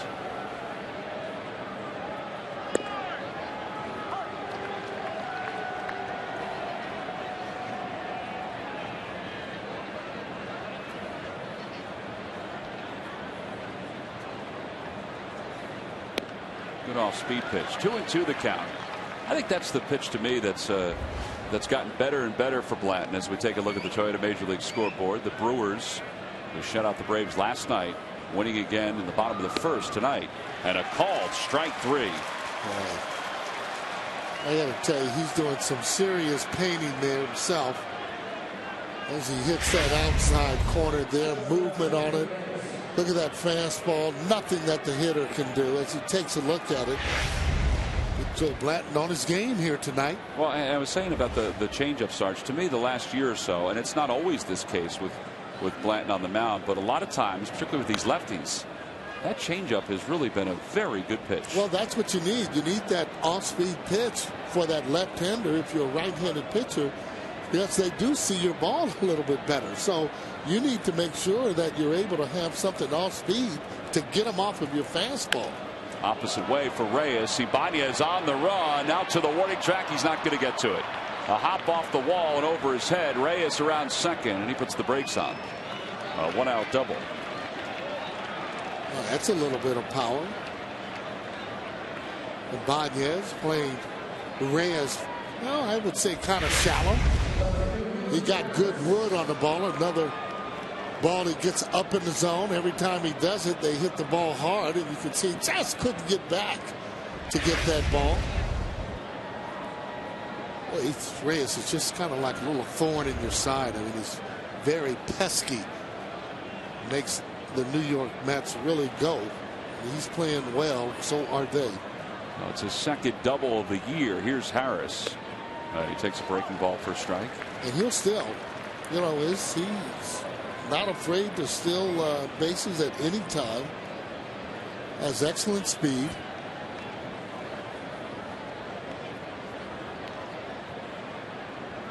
Not that he's Ricky Henderson, but that's how Henderson used to be. He'd steal third. I mean, Henderson said that he became the all-time leader in stolen bases really because he stole third. Yeah, well, he stole a lot of other bases too, but he probably got a better jump stealing third. And one of the things for Ricky Henderson, when he took off, he was just about in full stride, in full speed, where it takes some of the other runners a little longer to get going. Outside, 3-1 to Harris. Bland's got to be careful here. Yep. See Reyes and Mookie Wilson, 1-2 all time in stolen bases in Mets history. Reyes leads. Mookie is second as Harris takes a pitch off the outside corner.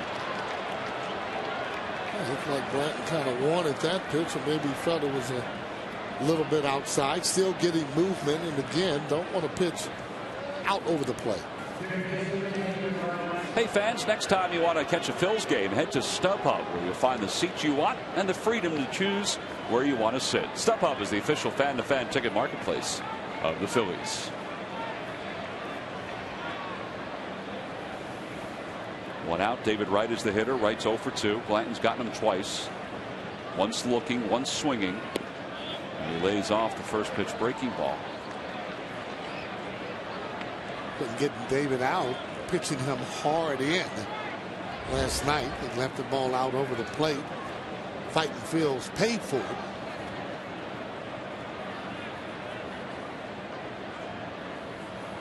Back toward the middle. Rollins won't get to it. Reyes will score from second.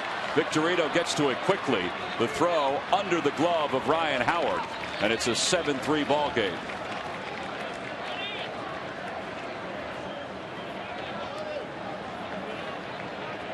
And Rich Doobie's going to come out to the mound.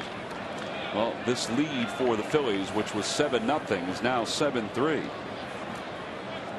You still got to go out and pitch as if that score is 0-0. That ground ball, however, made a good pitch on him.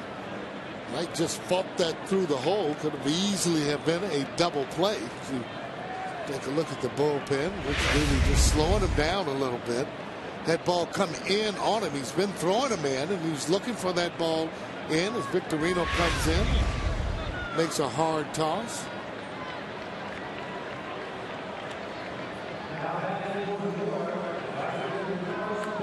So Carlos Beltran, who's hit by a pitch his last time up, fly to left, is the hitter with 2 on and 1 out here in the top of the 5th.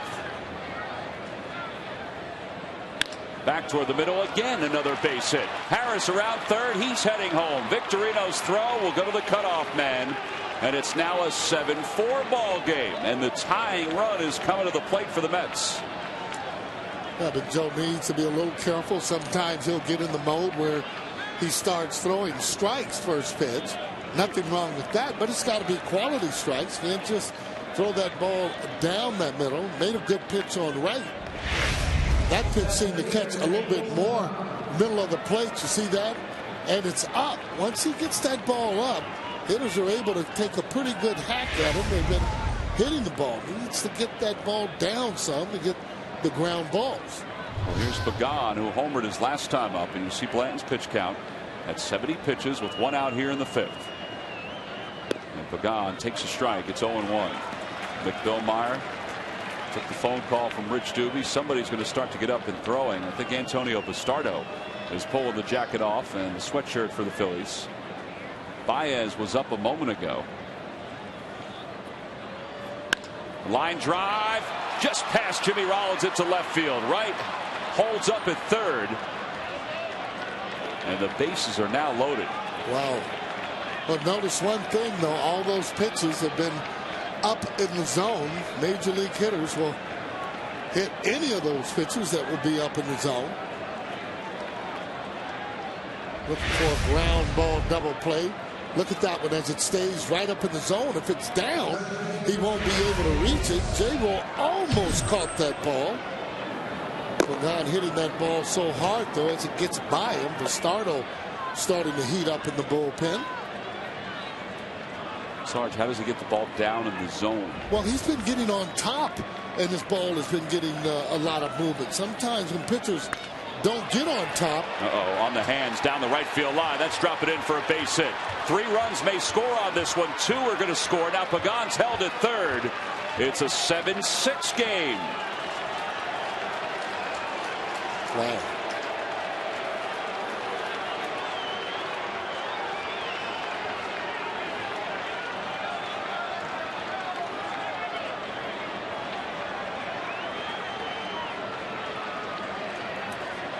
Well, they are going after Blanton very early in these at-bats this inning. Well, the balls are up. All those balls are more hittable.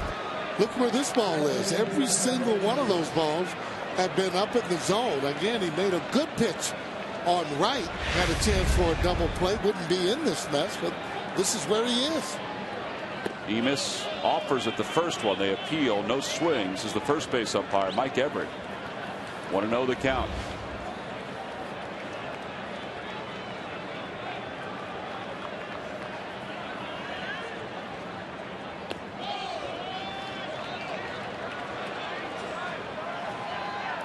Those runners that should leave on third base never seem to be big until they start to end up inching back like they have, and then you look up some easy runs that you could have picked up. Outside, 3-0. This may wind up being his last batter. Tolley's on deck. Bastardo is loosening in the pen.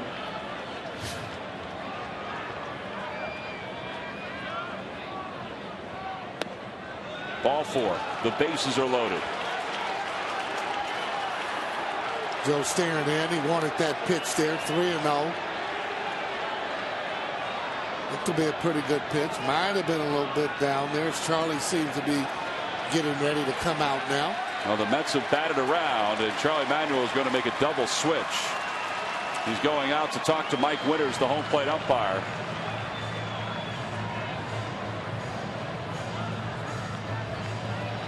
Wilson Valdez has a glove. We'll see where he goes. A pitching change here at the top of the 5th. I don't think anybody saw this coming. The Phillies had a 7-0 lead. Joe Blanton was cruising. And now he's going to be out of this ball game before the end of the 5th. Wilson Valdez will come on to play second. Antonio Bastardo will come on to pitch. We'll be back after this.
He had a 2-run base hit, and now all of a sudden he's given up 6 runs in the last 2 innings. Still 1 man out. The bases are loaded for the Mets, and Blanton's night is done after 4 1/3. So both starters are out of this ball game, and Antonio Bastardo takes over for the Phillies.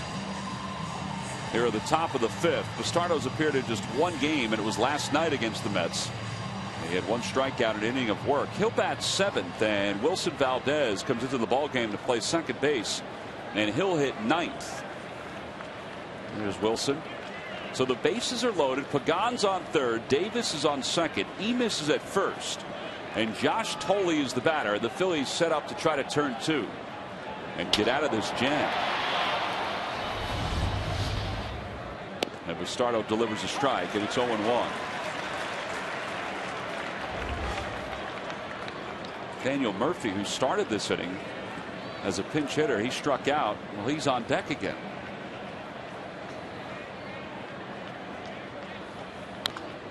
Oh, 2 the count. Well, you look at the way that Joe Blanton was throwing it, and he had good stuff here tonight. You know, and he'll have those innings where he just seemed that he can't put the fire out and simply keeping the ball up.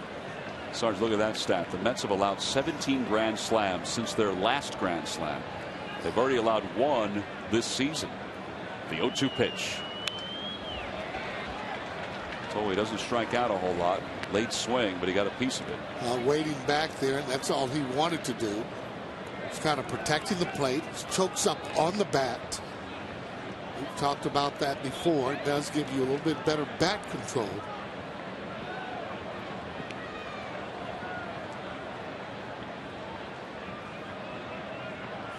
Swing and a miss. He got him.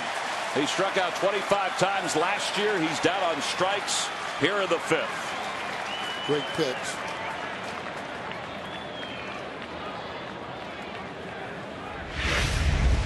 Take a look at this. Good old-fashioned fastball as that ball comes inside.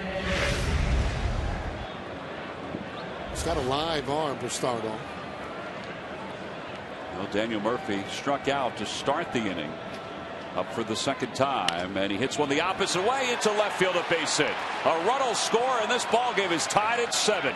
The Phillies led it 7-0, and the Mets have scored 7 runs in the last 2 innings, and the bases are still loaded.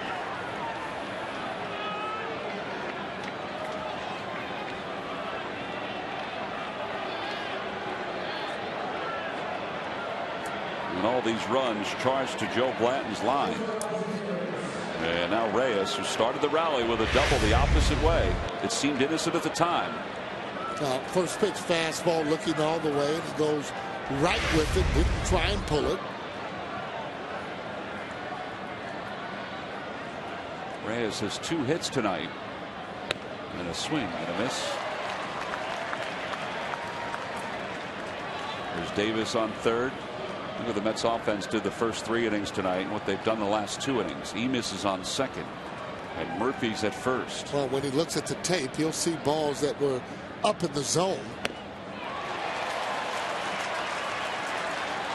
And we talked about, again, Bastardo having a live and fast arm there. I mean, he throws the ball hard. He's gotten big leaguers out before there in winter ball. He needs to harness it here in the major leagues.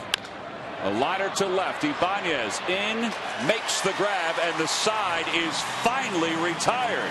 But the Mets tie it up. They scored 5 runs in the inning to pull even at 7 apiece. They sent 11 men to the plate. We'll be back with the bottom of the 5th.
24/7. Go to CSNPhillies.com for breaking news on the Eagles, Sixers, Flyers, and Phils.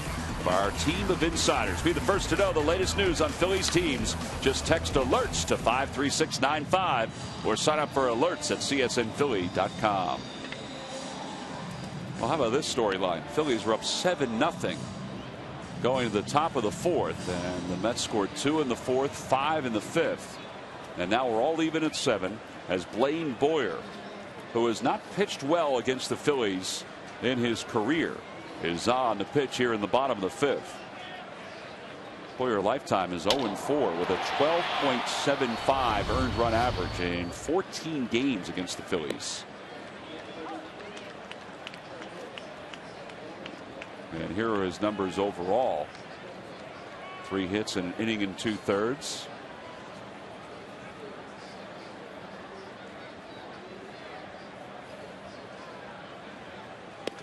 One ball, one strike to count to Schneider. Sarge, you've been involved in games like this when you have a big lead and the other team comes back. They tie it up. How do you get it moving again? Well, I mean, one hitter at a time, getting a base runner and scoring another run. Grounded to second. Emis to his left a step or two. I mean, these are the type of games that will give teams momentum, and especially for the Mets, who won last night the way they did. They're down on the mat, and then to be able to come back and tie the game up just makes them feel that they can compete. Is there something to be said if you're the Phillies to try to get the next run before the Mets do? Absolutely.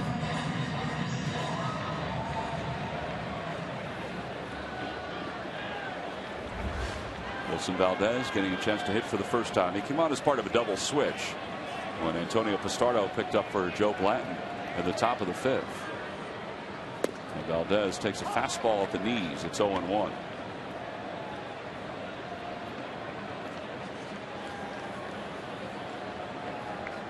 Valdez 5 hits and 15 at bats so far this year.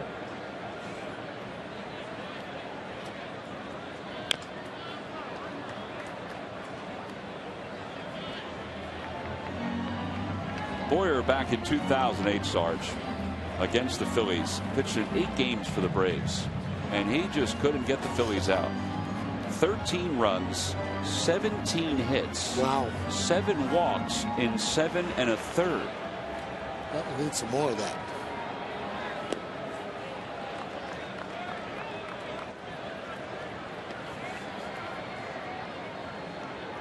Well, it's interesting when you walk into that New York Mets clubhouse. It's all together a different clubhouse than last year, attitude-wise.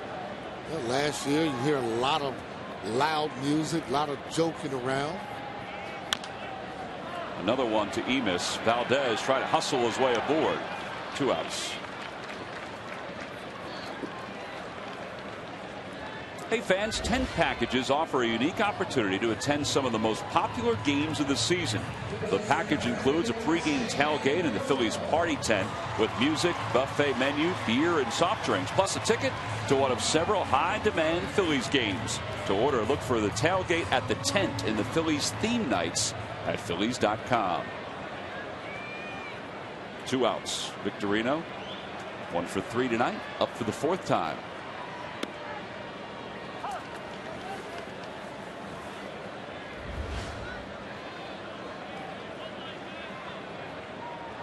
Victorino tripled in the first and scored. Got an RBI and a ground out his next time up. Outside, 1-1. You don't worry about too much not getting hits early in the season. You can go up and go 3 for 3, 4 for 4. Your average will go up almost 100 points or more.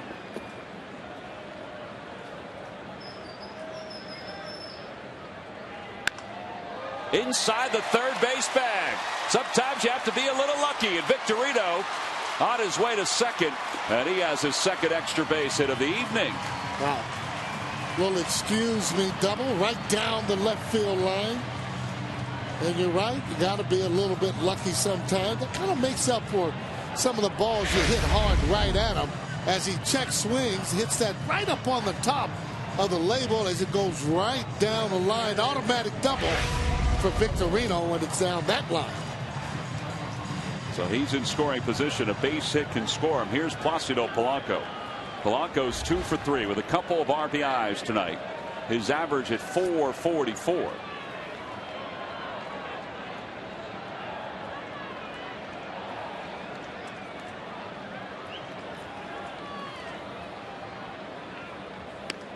Polanco, one of 12 hitters, Sarge, currently in the big leagues with a lifetime 300 average or better. Wow.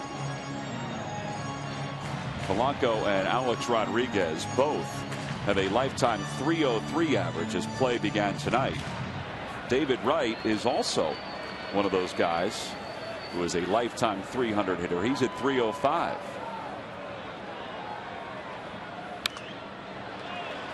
If I asked you who the current active leader in average is in Major League Baseball, who would you say? Chipper Jones.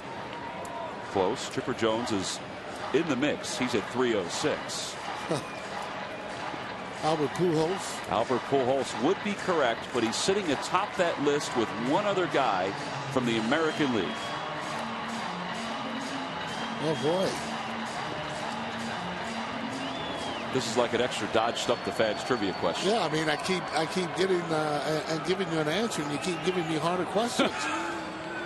This is like school. Sarge, you will soon graduate. Oh my goodness. The 0-2 pitch. Liner toward right. Beltran coming on. He dives. He dropped the ball. Victorino will score, and the Phillies retake the lead. Oh boy. Yeah, I thought he almost trapped it though from the very beginning. You're right. But I guess it must have been in that little webbing.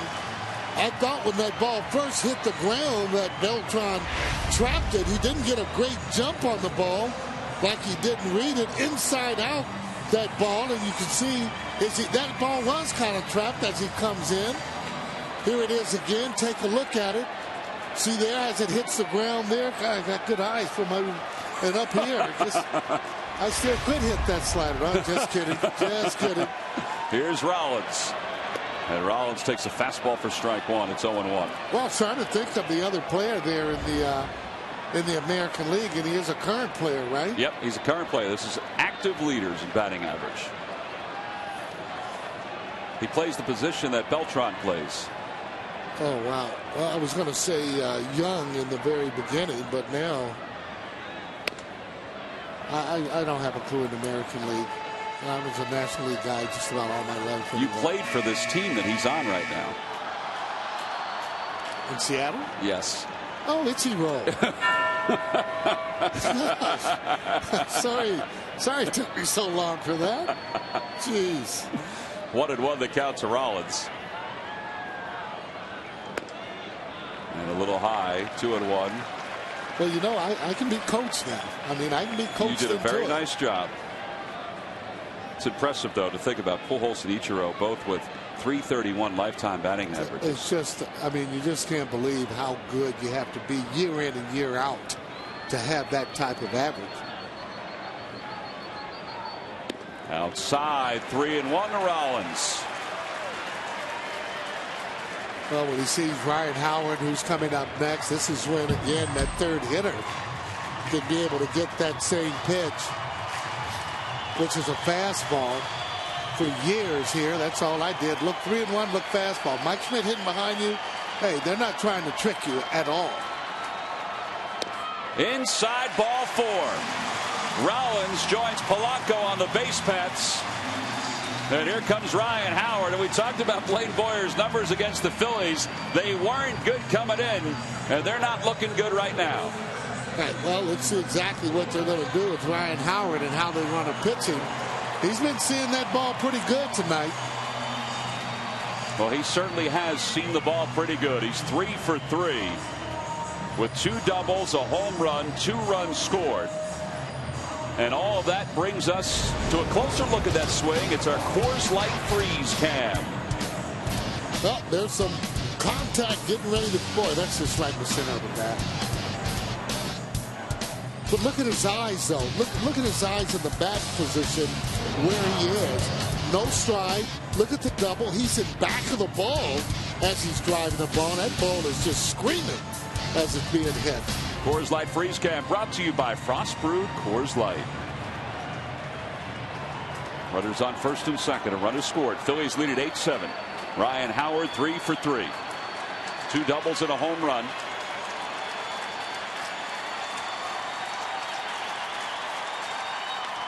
Oh boy. Ball cut at the last minute. That slider. Yeah, it sure did. He got it in a good spot. Actually, he started that in a good spot. Maybe he told him, hey, you better try and keep that ball in on him. Ryan's been hitting that ball that's been out over the plate.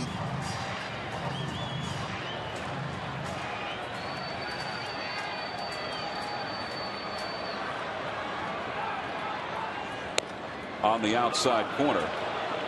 0-2. Pretty good fastball. Yeah, I tell you what, pretty good sequence. Throws a fastball in. Howard looking in on that particular pitch. He puts it right on the block on the outside part of the plate. Polanco's at second. Rollins at first. 0-2 the count to Howard.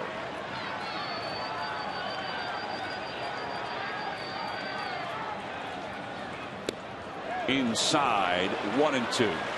Well, you can see the difference if he takes that first pitch that same way, how he would be ahead of the count. But he's been aggressive tonight. Can't fault him at all for that. Pretty difficult to tell that ball inside for a strike or whether or not it's a ball.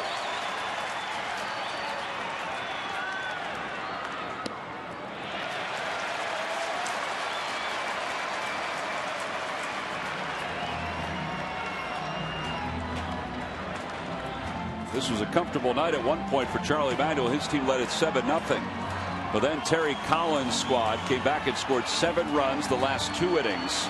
The Phillies, though, have retaken the lead. It's 8-7.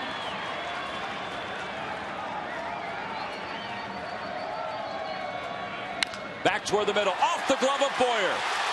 Howard trying to leg it out. Polanco's coming home. Enos is thrown to the plate. Not in time.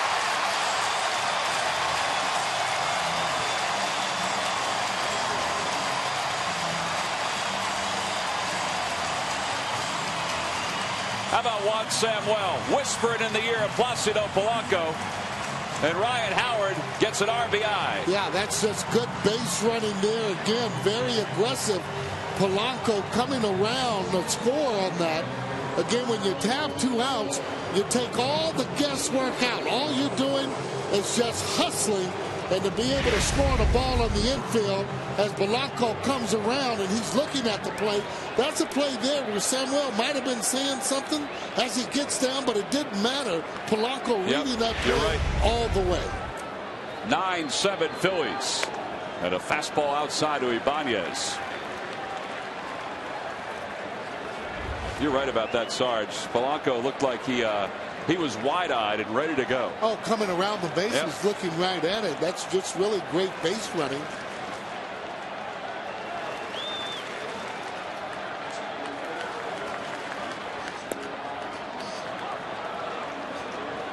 1-1 to Ibanez, who's 2 for 3. By the way, Ryan Howard with 4 hits tonight. That ties his career high. It's the 7th time he's had 4 hits in a game. And he's going to get another chance or 2 before the end of this night.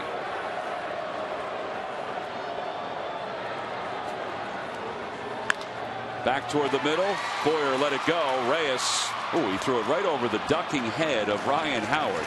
And the side is retired. 2-run score on 3 hits. The Phillies lead 2. We go to the 6th. The Phillies back on top.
did everything a pitcher could be asked to do in one season.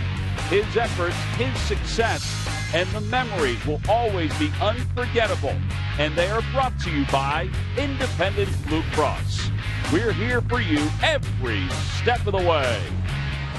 Well, Ryan Howard has a 4-hit night. He also has a couple RBIs in this ball game. He is swinging a red-hot bat and just hitting the ball hard. Well, that's what you want to do, and that's exactly what he's been doing. That's why he has those 4 hits, hitting that ball hard there. Willie Harris leads it off against Bastardo, who delivers a strike. I tell you, just be surprised at how many hits you can get with that ball heading up the middle.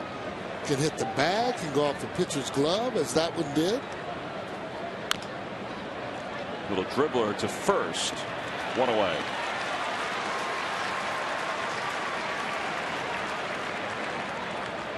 So Bastardo settled things down when he came on in relief of Joe Blanton. He did allow an inherited runner to score. Well, here it is, that what I'm talking about, right off the glove as it ricochets. And here comes the play by then too late as he slides right in your pitcher. Coming there, you see how he hits that the plate right before the tag.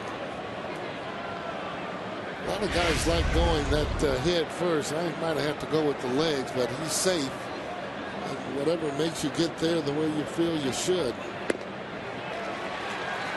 Sometimes base runners said they have more control of where they're going to slide if they go head first, because they can reach, they can lift their arm up beyond the tag.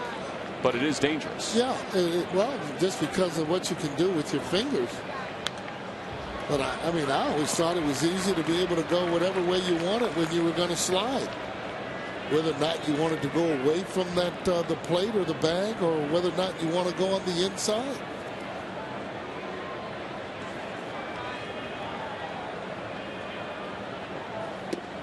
Down and away, 1-2.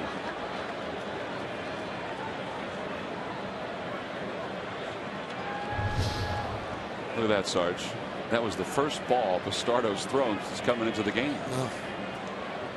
And that was borderline. Good slider.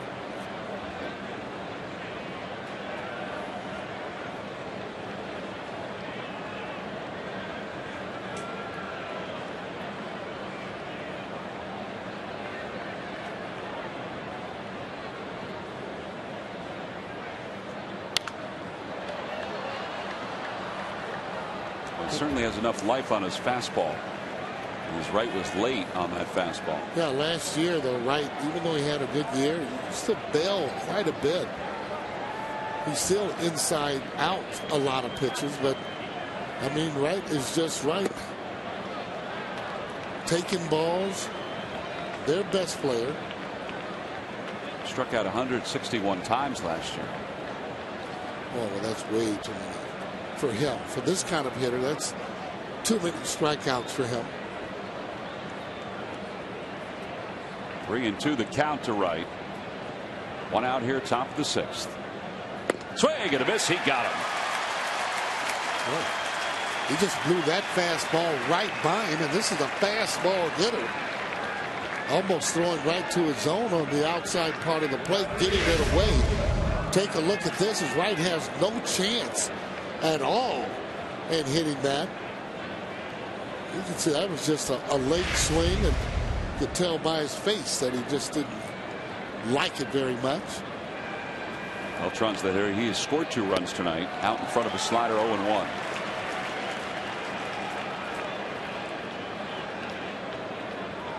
Beltran flied to left in the first, hit by a pitch in the 4th, and scored his first run. Then singled homer run in the 5th and came around to score.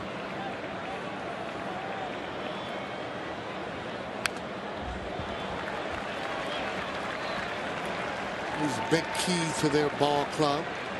He's been hurt the last couple of years. Beltran moved from center field to right field just to be able to save his legs where he doesn't have to run as much. Pop up. up the third baseline. Schneider didn't see it right away. Now he's got it. Makes the catch, and the side is retired. This is a good job by Bastardo. 1-2-3 go the Mets here in the sixth. He's kind of settled things down as we go to the bottom of the sixth.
Great times are waiting. Grab some buds. By Southwest Airlines. Southwest Airlines new Rapid Rewards. Unlimited reward seats and no blackout dates. And by Xfinity. It's TV, phone, and internet reinvented. Only from Comcast. Phillies lead at 9-7 as we head to the bottom of the sixth. And Francisco leads it off. Francisco's 0 for 2 with a walk and a run scored tonight. Blaine Boyer's still in the ball game for the Mets. Pitcher spot is due up next for the Phillies, and John Mayberry is out of the on-deck circle.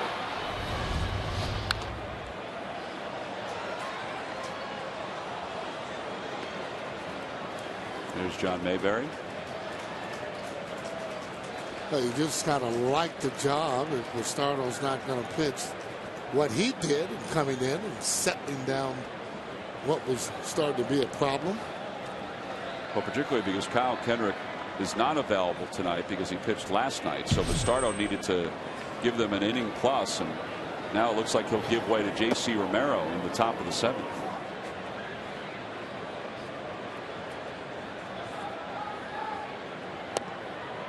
Swing and a miss by Francisco. 2-2 the count.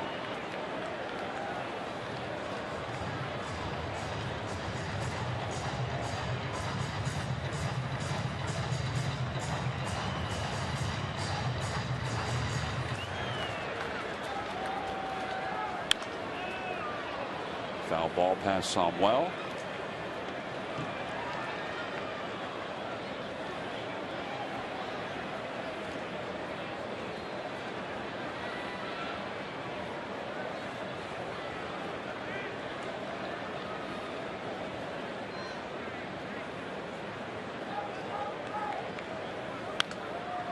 Francisco staying alive with one foul ball after another.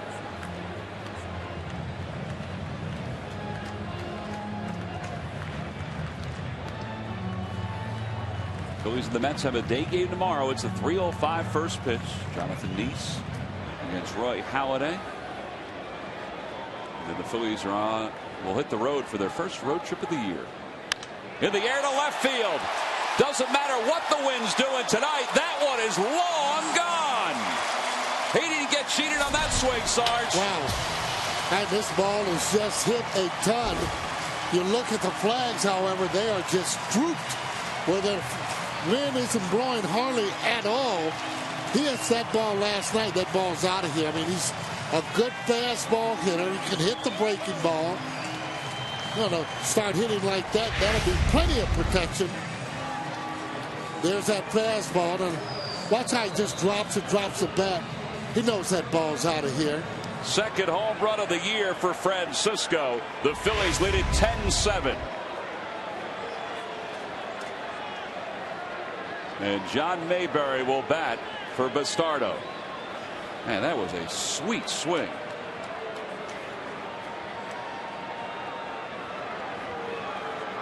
And Mayberry takes a breaking ball inside. Mayberry getting a chance to pitch hit here. 1 for 3 so far. His one hit was a pinch hit single. He's 1 for 2 as a pinch hitter. Toward the hole, left side, into left field, a base hit.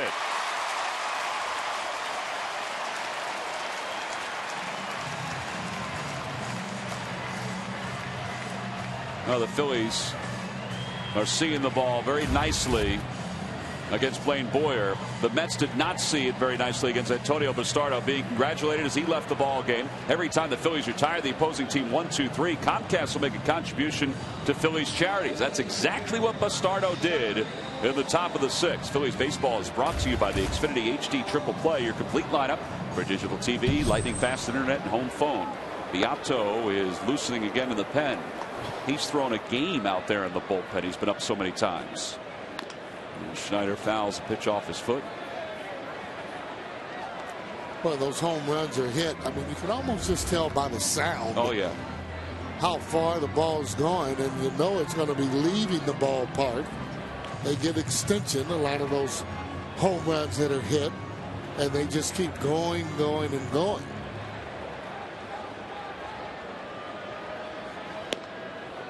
That's what happened last night. The 2 that he hit to the fence and left, with that wind blowing from left to right, they just sounded good. Oh, yeah. This ball that he hit, however, I thought was more left center, and that ball does travel in that particular area. For whatever reason, it gets out in there. It must be a little bit of a jet stream, but that ball carries and carries.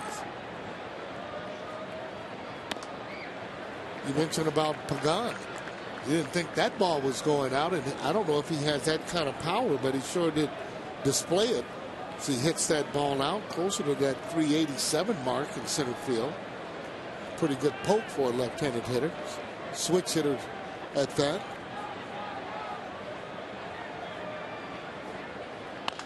Off the end of the bat, Emis. There's one. Reyes' turn in time. A 4-6-3 double play.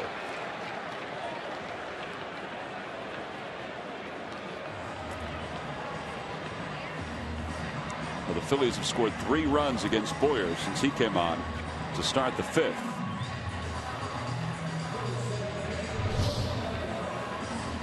And he'll throw his 40th pitch of the night as Wilson Valdez will hit for the 2nd time.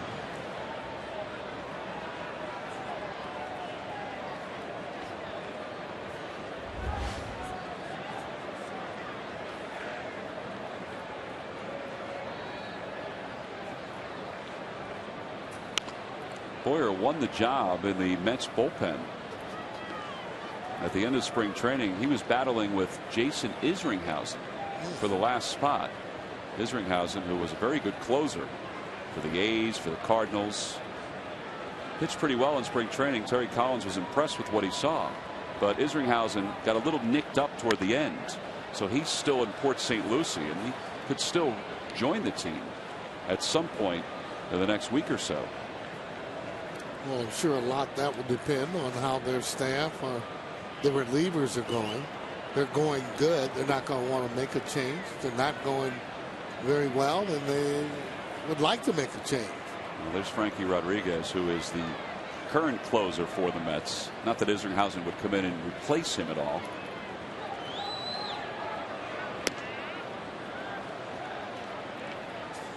But he's the most seasoned of the pitchers that are out there. Yeah.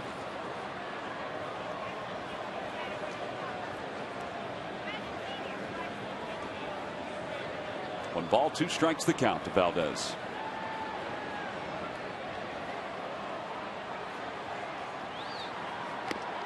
He got tied up. He was thinking swing from the get-go and couldn't hold up. So he's retired. But Ben Francisco helps the Phils tack on another one with his 2nd home run of the year.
Well, time for the Verizon Wireless game summary. Phillies lead this one 7-0. Oh, that's what it was when I left.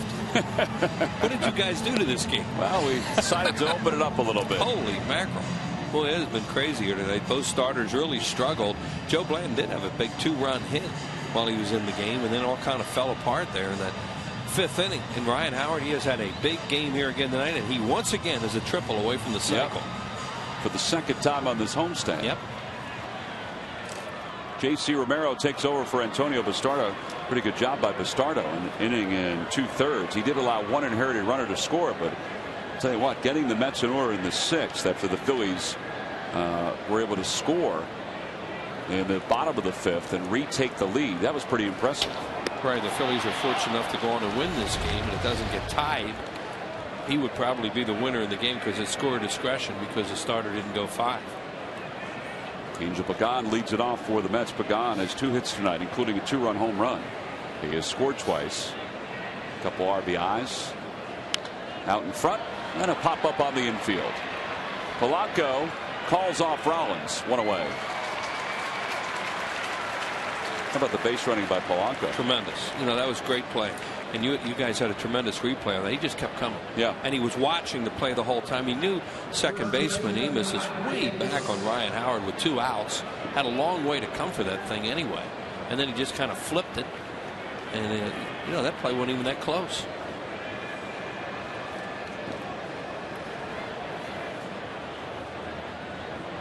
Ike Davis had a 2-run double back in the 5th. That brought the Mets to within 1. They eventually tied it on a base hit by Daniel Murphy. They were hitting a lot of pitches early in that inning. That new expression they use about ambushing guys. And here's Polanco. See, he's watching the play, Look, look, look, look. He did that all on his own. Tremendous play by Polanco. Well, maybe it was a little closer, I thought. Well, he swept the tag. Tolley did, but Yeah, he didn't. like he missed it. Yeah, he beat it pretty easily. Tolley was kind of out in front of the plate and didn't block it because that's the last thing he thought that the guy was going to be coming down. The throw took him away from the plate anyway.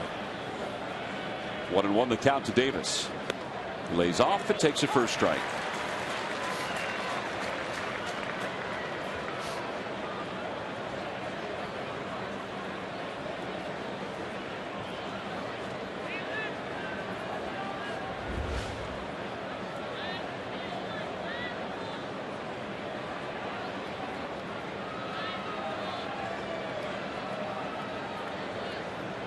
Schneider called the time there. You see the home plate umpire Mike Winters point to him. We'll go through the signs again.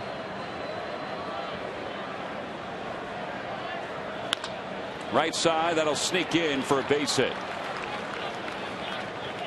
Second hit of the evening for Davis. And with 1 out, Brad Emus is the batter. Hey, these lucky fans are tonight's Citizens 7.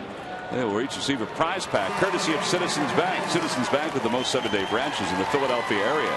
To find a branch near you, visit citizensbank.com. Those 2 young ladies all ready. Get the eye black on. Although eye black isn't what it used to be. Little tabs that they put on. Yeah. Instead of the what is it, chalk or the ash that they put on your eyes as eye black. I don't even know what that is. Now it's a lot of times it has some advertising on it or has the logos of the team on it. Well, you know, you sell what you can when you can. 1-1 the count to Emus. Over toward third. That could be 2. Polanco to second for 1. Valdez's throw in time around the horn. 5-4-3 double play. Ryan Howard. He can't believe how hard he threw that. Valdez breaking in the glove over at first base with the throw.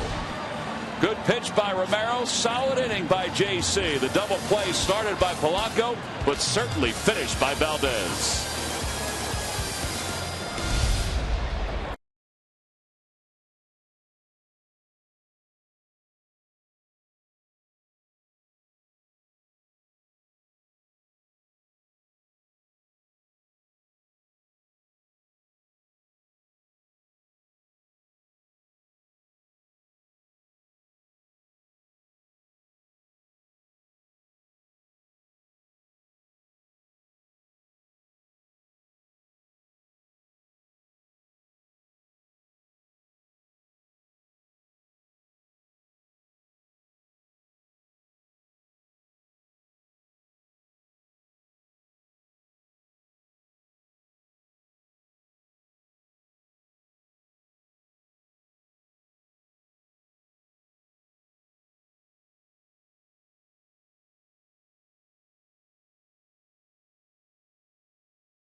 trivia quiz answer. Wheels, Joe Blanton hit a home run in Game 4 of the 2008 World Series off what pitcher? Edwin Jackson. Edwin Jackson, Wheels, is correct. Log back on to Phillies.com to find out if you're the winner of a Phillies prize pack. Thanks for playing Dodge Stump the Fans. I wrote it down so I'd remember. Everybody needs notes from time to time. You bet. Edwin Jackson currently pitching for the Chicago White Sox. Pedro Beato is the new pitcher for the Mets. He's a guy who grew up in the shadows of Shea Stadium and now gets a chance to pitch for New York. Pitched in 2 innings on Friday against the Marlins. That was opening day. And he'll face Shane Victorino to start the bottom of the 7th. Phillies lead at 10-7. Victorino swings at the first pitch. And there's one away. Phillies have never seen this guy. And, you know, they have scouting reports on him. You like to see him throw some pitches, have an idea. But Shane got a fastball there that he liked.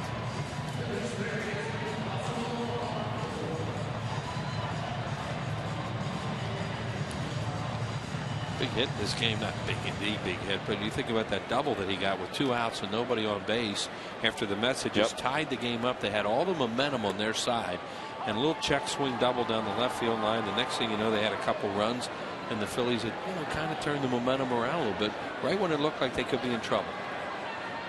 And then Polanco had the ball down into right field that Beltran couldn't come up with.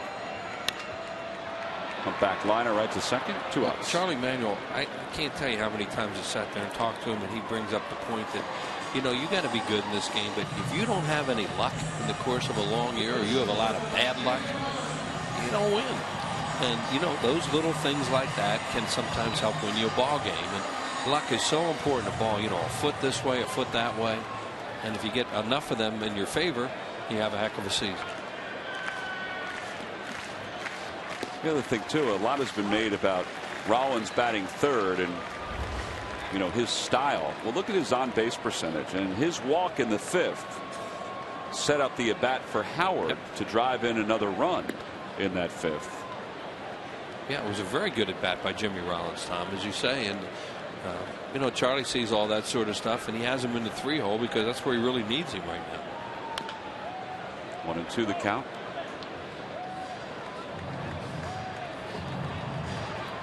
Now, Rollins hasn't driven in a run as the 3-hitter or hit a home run, obviously, but he has scored 4 runs, and he's done a lot of things to help the Phillies to some big innings. Yeah, and he hasn't had an extra base hit yet, although he's flirted with some. He's hit a bunch of balls hard to the outfield that have turned into outs. He's had a lot of conversations with Charlie Manuel, too, when he's not at the plate.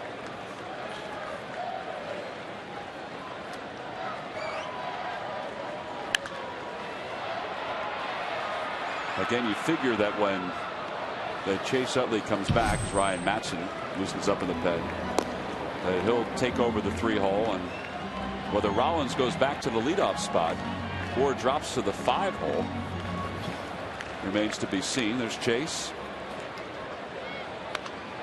Cue shot back to the mound. Beato runs halfway to the bag, and he has a 1-2-3 7th inning. So we played 7 here in Philadelphia. Ryan Matson's coming on with a 3-run lead.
McDonald's, I'm loving it. By AT&T, the nation's fastest mobile broadband network. By Thomas Jefferson University Hospitals. Call 1-800-JEFF now. And by Jeep Brand. We don't just make SUVs, we make history. Ryan Matson on here in the 8th inning with the Phillies leading it by 3, 10-7. When the Phillies were up 7-0, you wondered if Matson would get some work tonight just to get some work. Well, he's getting some work in a very important spot. Well, as you mentioned, Antonio Bastardo really the key to this game tonight for the Phillies, that he calmed everything down. He gave up the one hit, gave up an inherited run. But after that, he calmed it down to the point where you could go with your rotation, and that means a Romero in the 7th, because you used Baez and Herndon last night, and they didn't want to use them again if they could avoid it. JC did his job. Now this is Matson's inning, and then the 9th is Contreras'. So they're into their bullpen rotation right now because of what Bastardo was able to do. Phillies bullpen so far this year has an ERA of just over 3. They've done a nice job so far. Tolle leads it off and takes a strike. Matson hasn't worked since Friday, so you figured that he would get in eventually tonight just to get the work in. And he roared through that inning he pitched the first game. It was quick. How about that changeup right there? You know, that's what he did in that game. He threw a lot of strikes.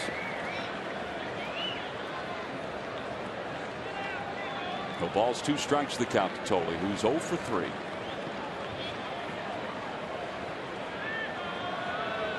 Swing and a miss. He got him. This guy's tough to strike out because he chokes up and he has a little short swing. Tries to put the ball in play, and they've gotten him twice tonight on strikes. Well, the Washington Nationals' first trip to Citizens Bank Park will begin on Tuesday, May 3rd. That's a Hatfield Dollar Dog Night here at the ballpark. So come on out, get some eats, get some tickets. The Phils and the Nationals, the first of 3. All 3 games are night games. You can go to Phillies.com and purchase your tickets right now. Lucas Duda is the pinch hitter for the Mets. 94 with that fastball from Matson.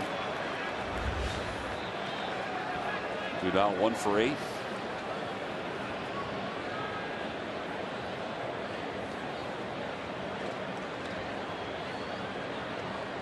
Francisco Rodriguez is loosening in the pen for New York. So you figure he'll pitch the bottom of the 8th.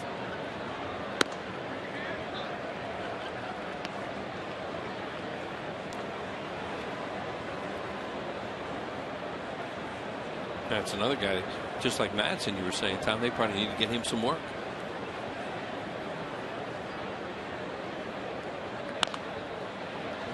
A changeup that's rolled to short. 2 outs here in the top of the 8th. There's Rodriguez. Yeah, he was in the news a little bit last year. Sure was. Into an altercation with his girlfriend's father. At the ballpark. At the ballpark.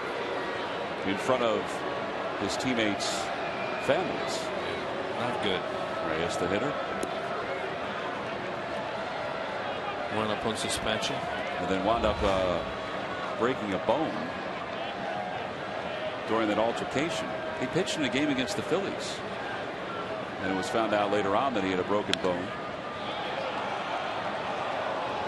Some question as to whether he'll even be with the Mets this entire year.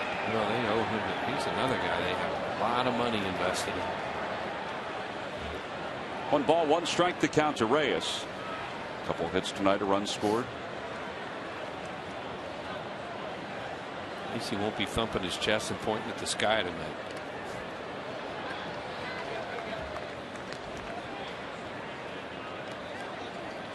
It's kind of interesting, though, that they would pitch him in the bottom of the 8th instead of waiting to see if they can tie or take the lead, unless they think they can get more than 1 inning out of him. Right side, Valdez to his left. An easy inning for Ryan Matson. He was already running off the field as Valdez made that toss over to first. 1, 2, 3 go the Mets. Nice job by the Phillies bullpen as we go to the bottom of the 8th.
Milwaukee Brewers are leading the Atlanta Braves as we speak, and they'll be in town for their only trip to Philadelphia Monday, April 18th at 7:05. It's our first Hatfield Dollar Dog Night here at the ballpark.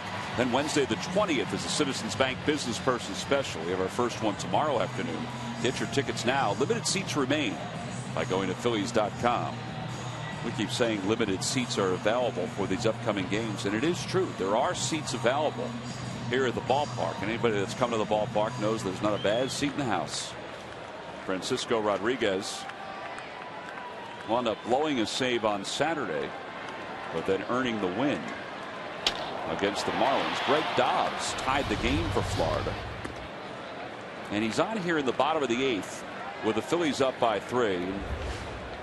You figure that they potentially could use him for more than one inning, or they could use Parnell if the Mets wind up tying it or taking the lead in the top of the 9th.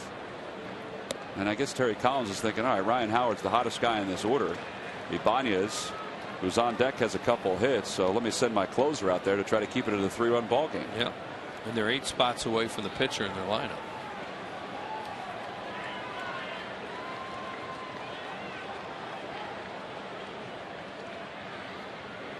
I say that because in this world of specialties, you know, closer is usually saved for when you have a chance to close the game out. Yeah, sometimes they'll use them in mop-ups, but you know, it's only a 3-run lead, and that's your point.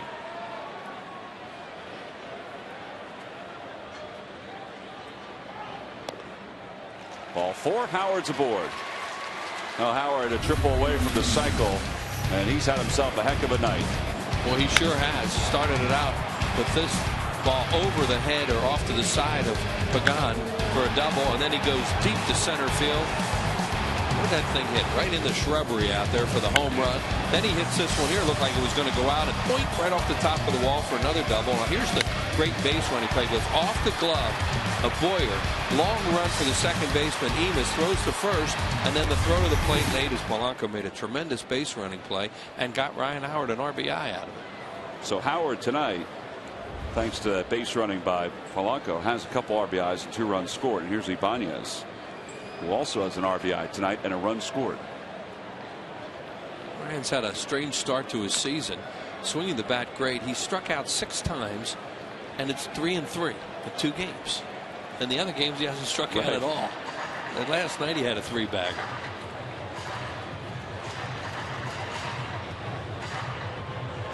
Started the year last year with 10 RBIs in his first 5 games. Well, this year he has 8 RBIs in his first 5 games. Yeah, this usually isn't his month either. Nope. Toward first. Davis to second for 1. Reyes' return not in time.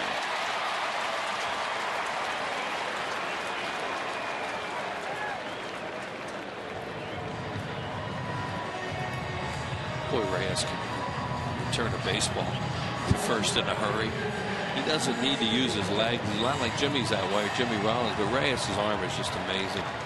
Think of the juice he just got on that, and he basically flat-footed when he threw it.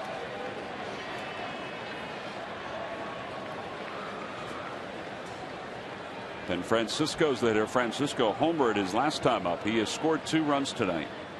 And the wind didn't get him tonight, No. Tom. He really killed this thing. He hit these balls like this last night. It looked like a slider out over the plate a little bit, and boom, way up into the seats where we thought those 2 might go last night, but the wind had another idea. He's strong. There's no doubt about it. You know, he gets a lot of at-bats. He's going to hit some homers. But when he got a lot of at-bats for the Indians, he hit 15 home runs in a year. Now, I say a lot. It was probably a half season's worth, but he still hit 15 homers. Yeah.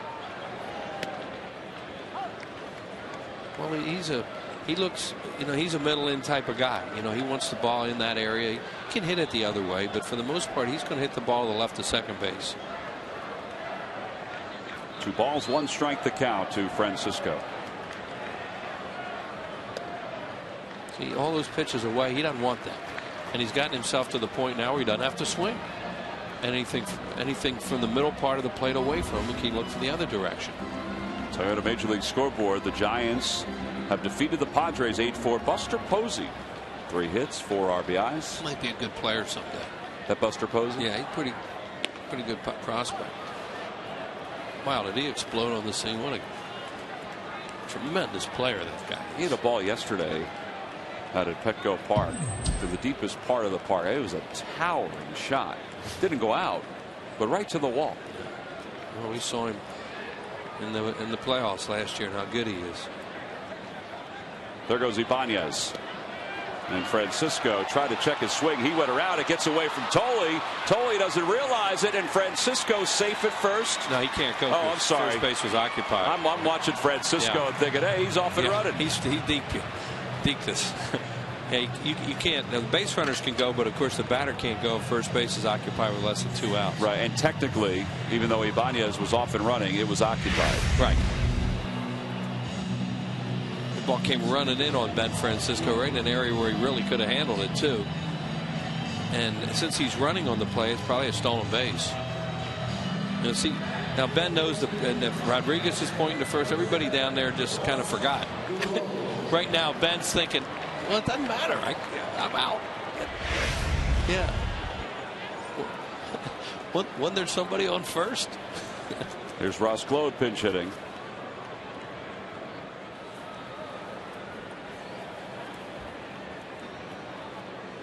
And Glode takes a breaking ball for strike 1. You know, last year the Phillies pinch hitters, and I know it's only 5 games, 188. This year, Phillies pinch hitters, counting Mayberry's hit tonight, 6 for 11. Yeah, we were talking about that earlier, that Charlie really likes his bench.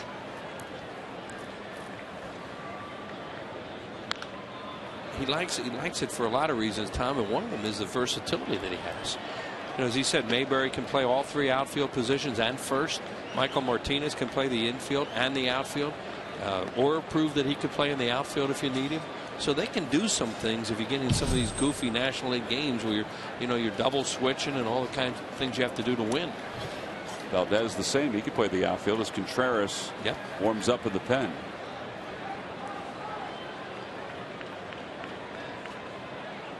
Swing and a miss, and Glode is down on strikes. Tolley this time will throw to first for the putout.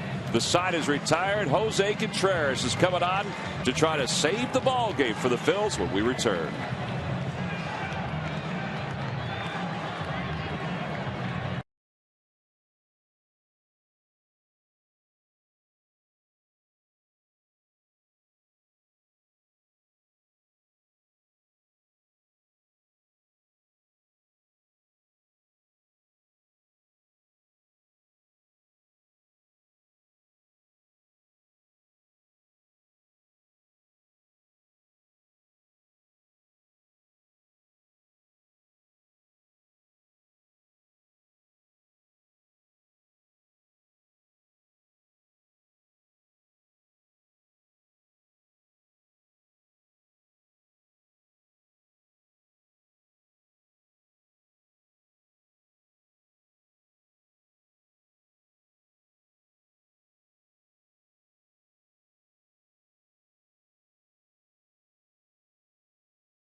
Ruiz comes into the ball game to catch for the Phillies.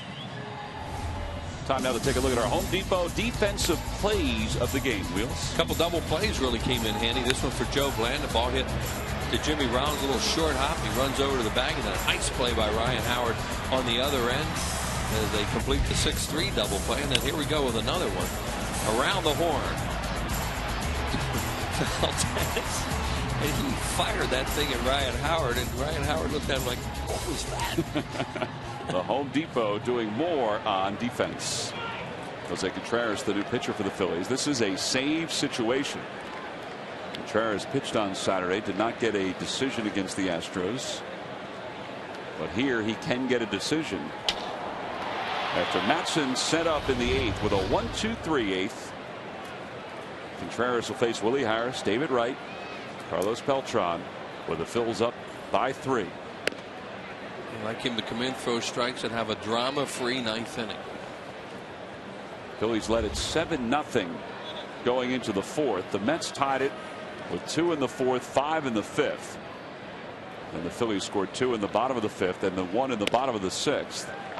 And now, after the two teams combined for 17 runs on 28 hits, we go to the 9th in a save situation. Kind of saw it coming, right?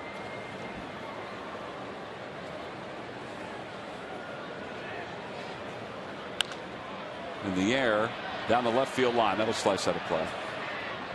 Joe Blanton started for the Phillies, went 4 1/3. He looked good for the first few innings, and then all of a sudden he ran into trouble in the 5th and was charged with 5 runs in that inning.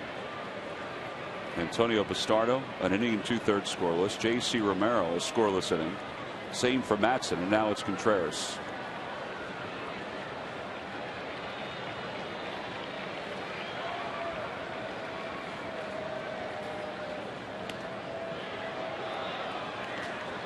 Well, that splitter really moved. And sure did. You see Carlos Ruiz is trying to frame it, maybe get a strike, but he had to try and catch it just in case he swung at it.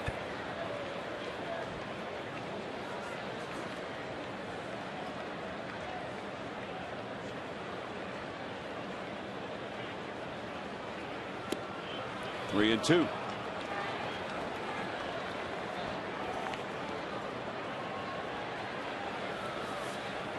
Harris really got a big walk in that inning. That 5-run inning they had was an important walk, and he's just trying to get up on base right now for David Wright in the heart of the order. On the outside corner, Harris thought it was ball 4. Nope. It was strike 3. 1 out here in the 9th. He tried to buy that one, but that was a strike. It was a 95 fastball. See Contreras, no doubt about strike. But that was a good job by Harris. You know, he did all he could, and then the guy throws a perfect pitch away from him like that. He figured, oh, maybe I can sell it. So 1 out here at the top of the 9th. Contreras, who last year saved 4 games. He won 6 for the Phillies out of the pen, a 3.34 earned run average. And now David Wright takes the first pitch a little low.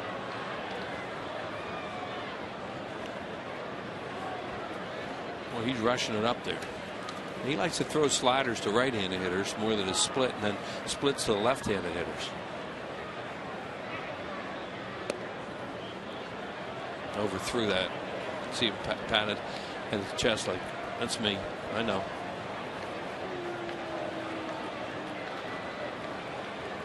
"39 years old. He'll turn 40 this December.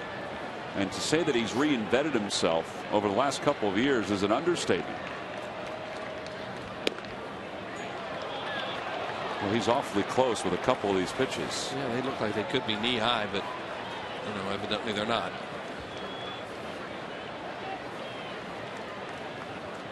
Three and 0 the count to Wright. He's had only one other at bat against Contreras, and it was a walk.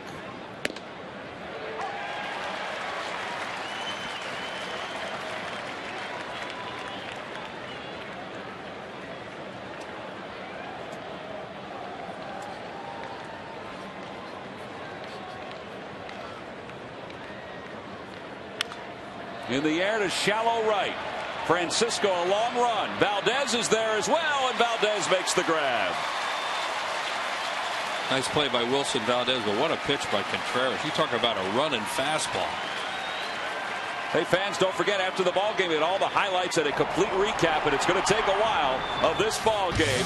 Plus, get the expert analysis from Ricky Metallico of Phillies Postgame Live, presented by Cure Auto Insurance. That's after the ball game right here on the Comcast Network. Ricky had a little frog in his throat the other day, and I heard him on the radio today, and it sounded like that frog was out, and he was clear sailing from here on out. Thing jumped back in the pond. It did. Little tea, honey, and lemon. 2 outs. Here's Beltran.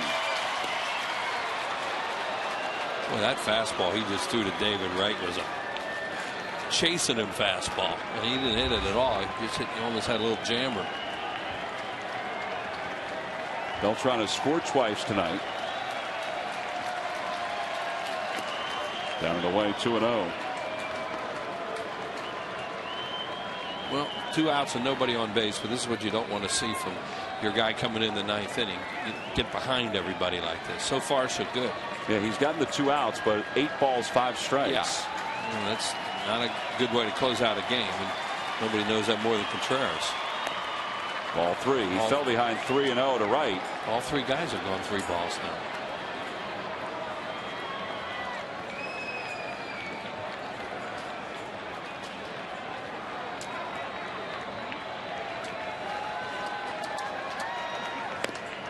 Ball 4. So Beltran's aboard. 2-out base runner. 45,000 plus. Hoping the Phillies can win their 4th game on this homestand. The opening homestand of the year. Ashburn Alley has been packed all night long.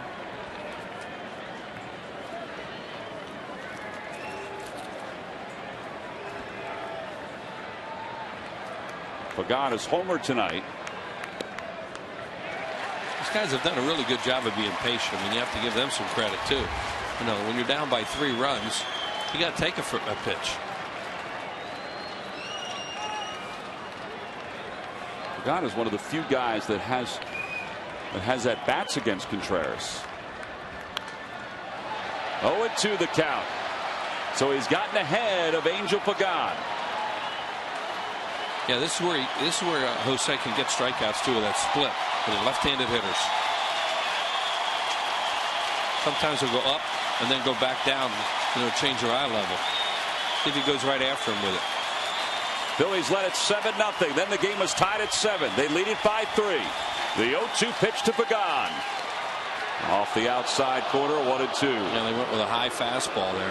Now is a good time to throw a split to him after going upstairs like that. His eyes are raised a little bit. Well, yeah. See Carlos Ruiz standing up. He wanted a high fastball there, and he just missed. Now you're right. It was close. Beltran goes. Fly ball slicing out of play down the left field line. And we'll do it again. Another high fastball, mid-90s. Yeah, they don't care about Beltran. All the infielders are all the way back, 2 outs with a 3-run lead. That would be defensive indifference.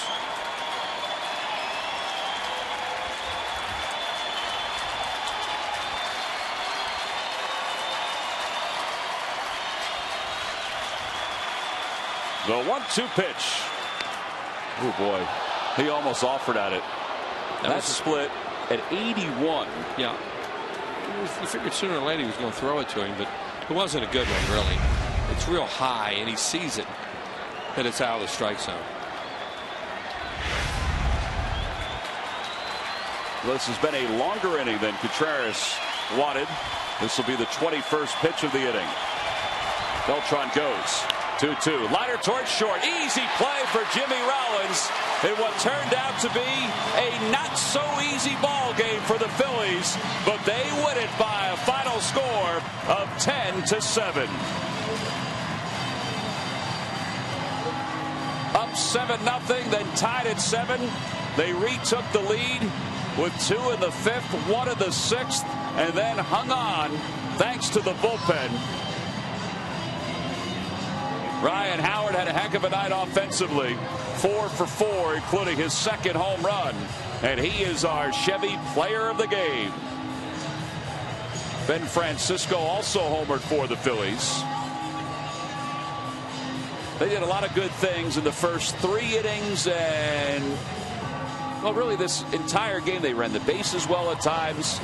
Just a little speed bump in the 4th and 5th to bring the Mets back even at 7. Well, they were resilient too. You know, all of a sudden that game 7-7, you start thinking, oh no, you know, how did this all happen? But they went out and got some more runs after that, and then the bullpen did a tremendous job. Here are the W.B. Mason deliveries of the game. Ryan Howard, dead center field, slider, into the shrubbery, and then Ben Francisco had 2 homers knocked down by the wind last night. Got a high fastball running towards him and hit it halfway up the seats in left center field. And then the bullpen took over. Jose Contreras, his 5th career save.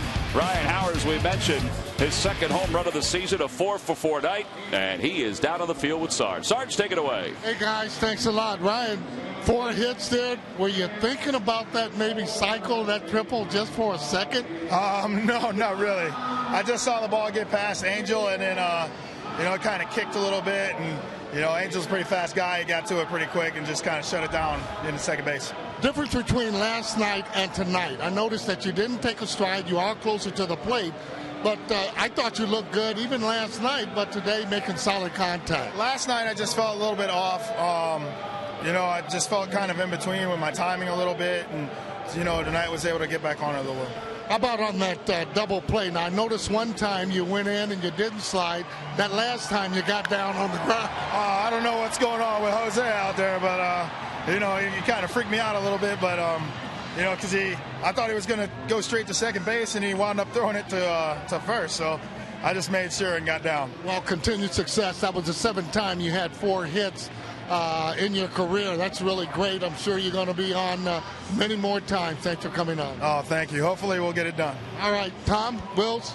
All right, Sarge, thank you very much. The Phils win it 10-7, the final score. They even up this series. We'll be back after this.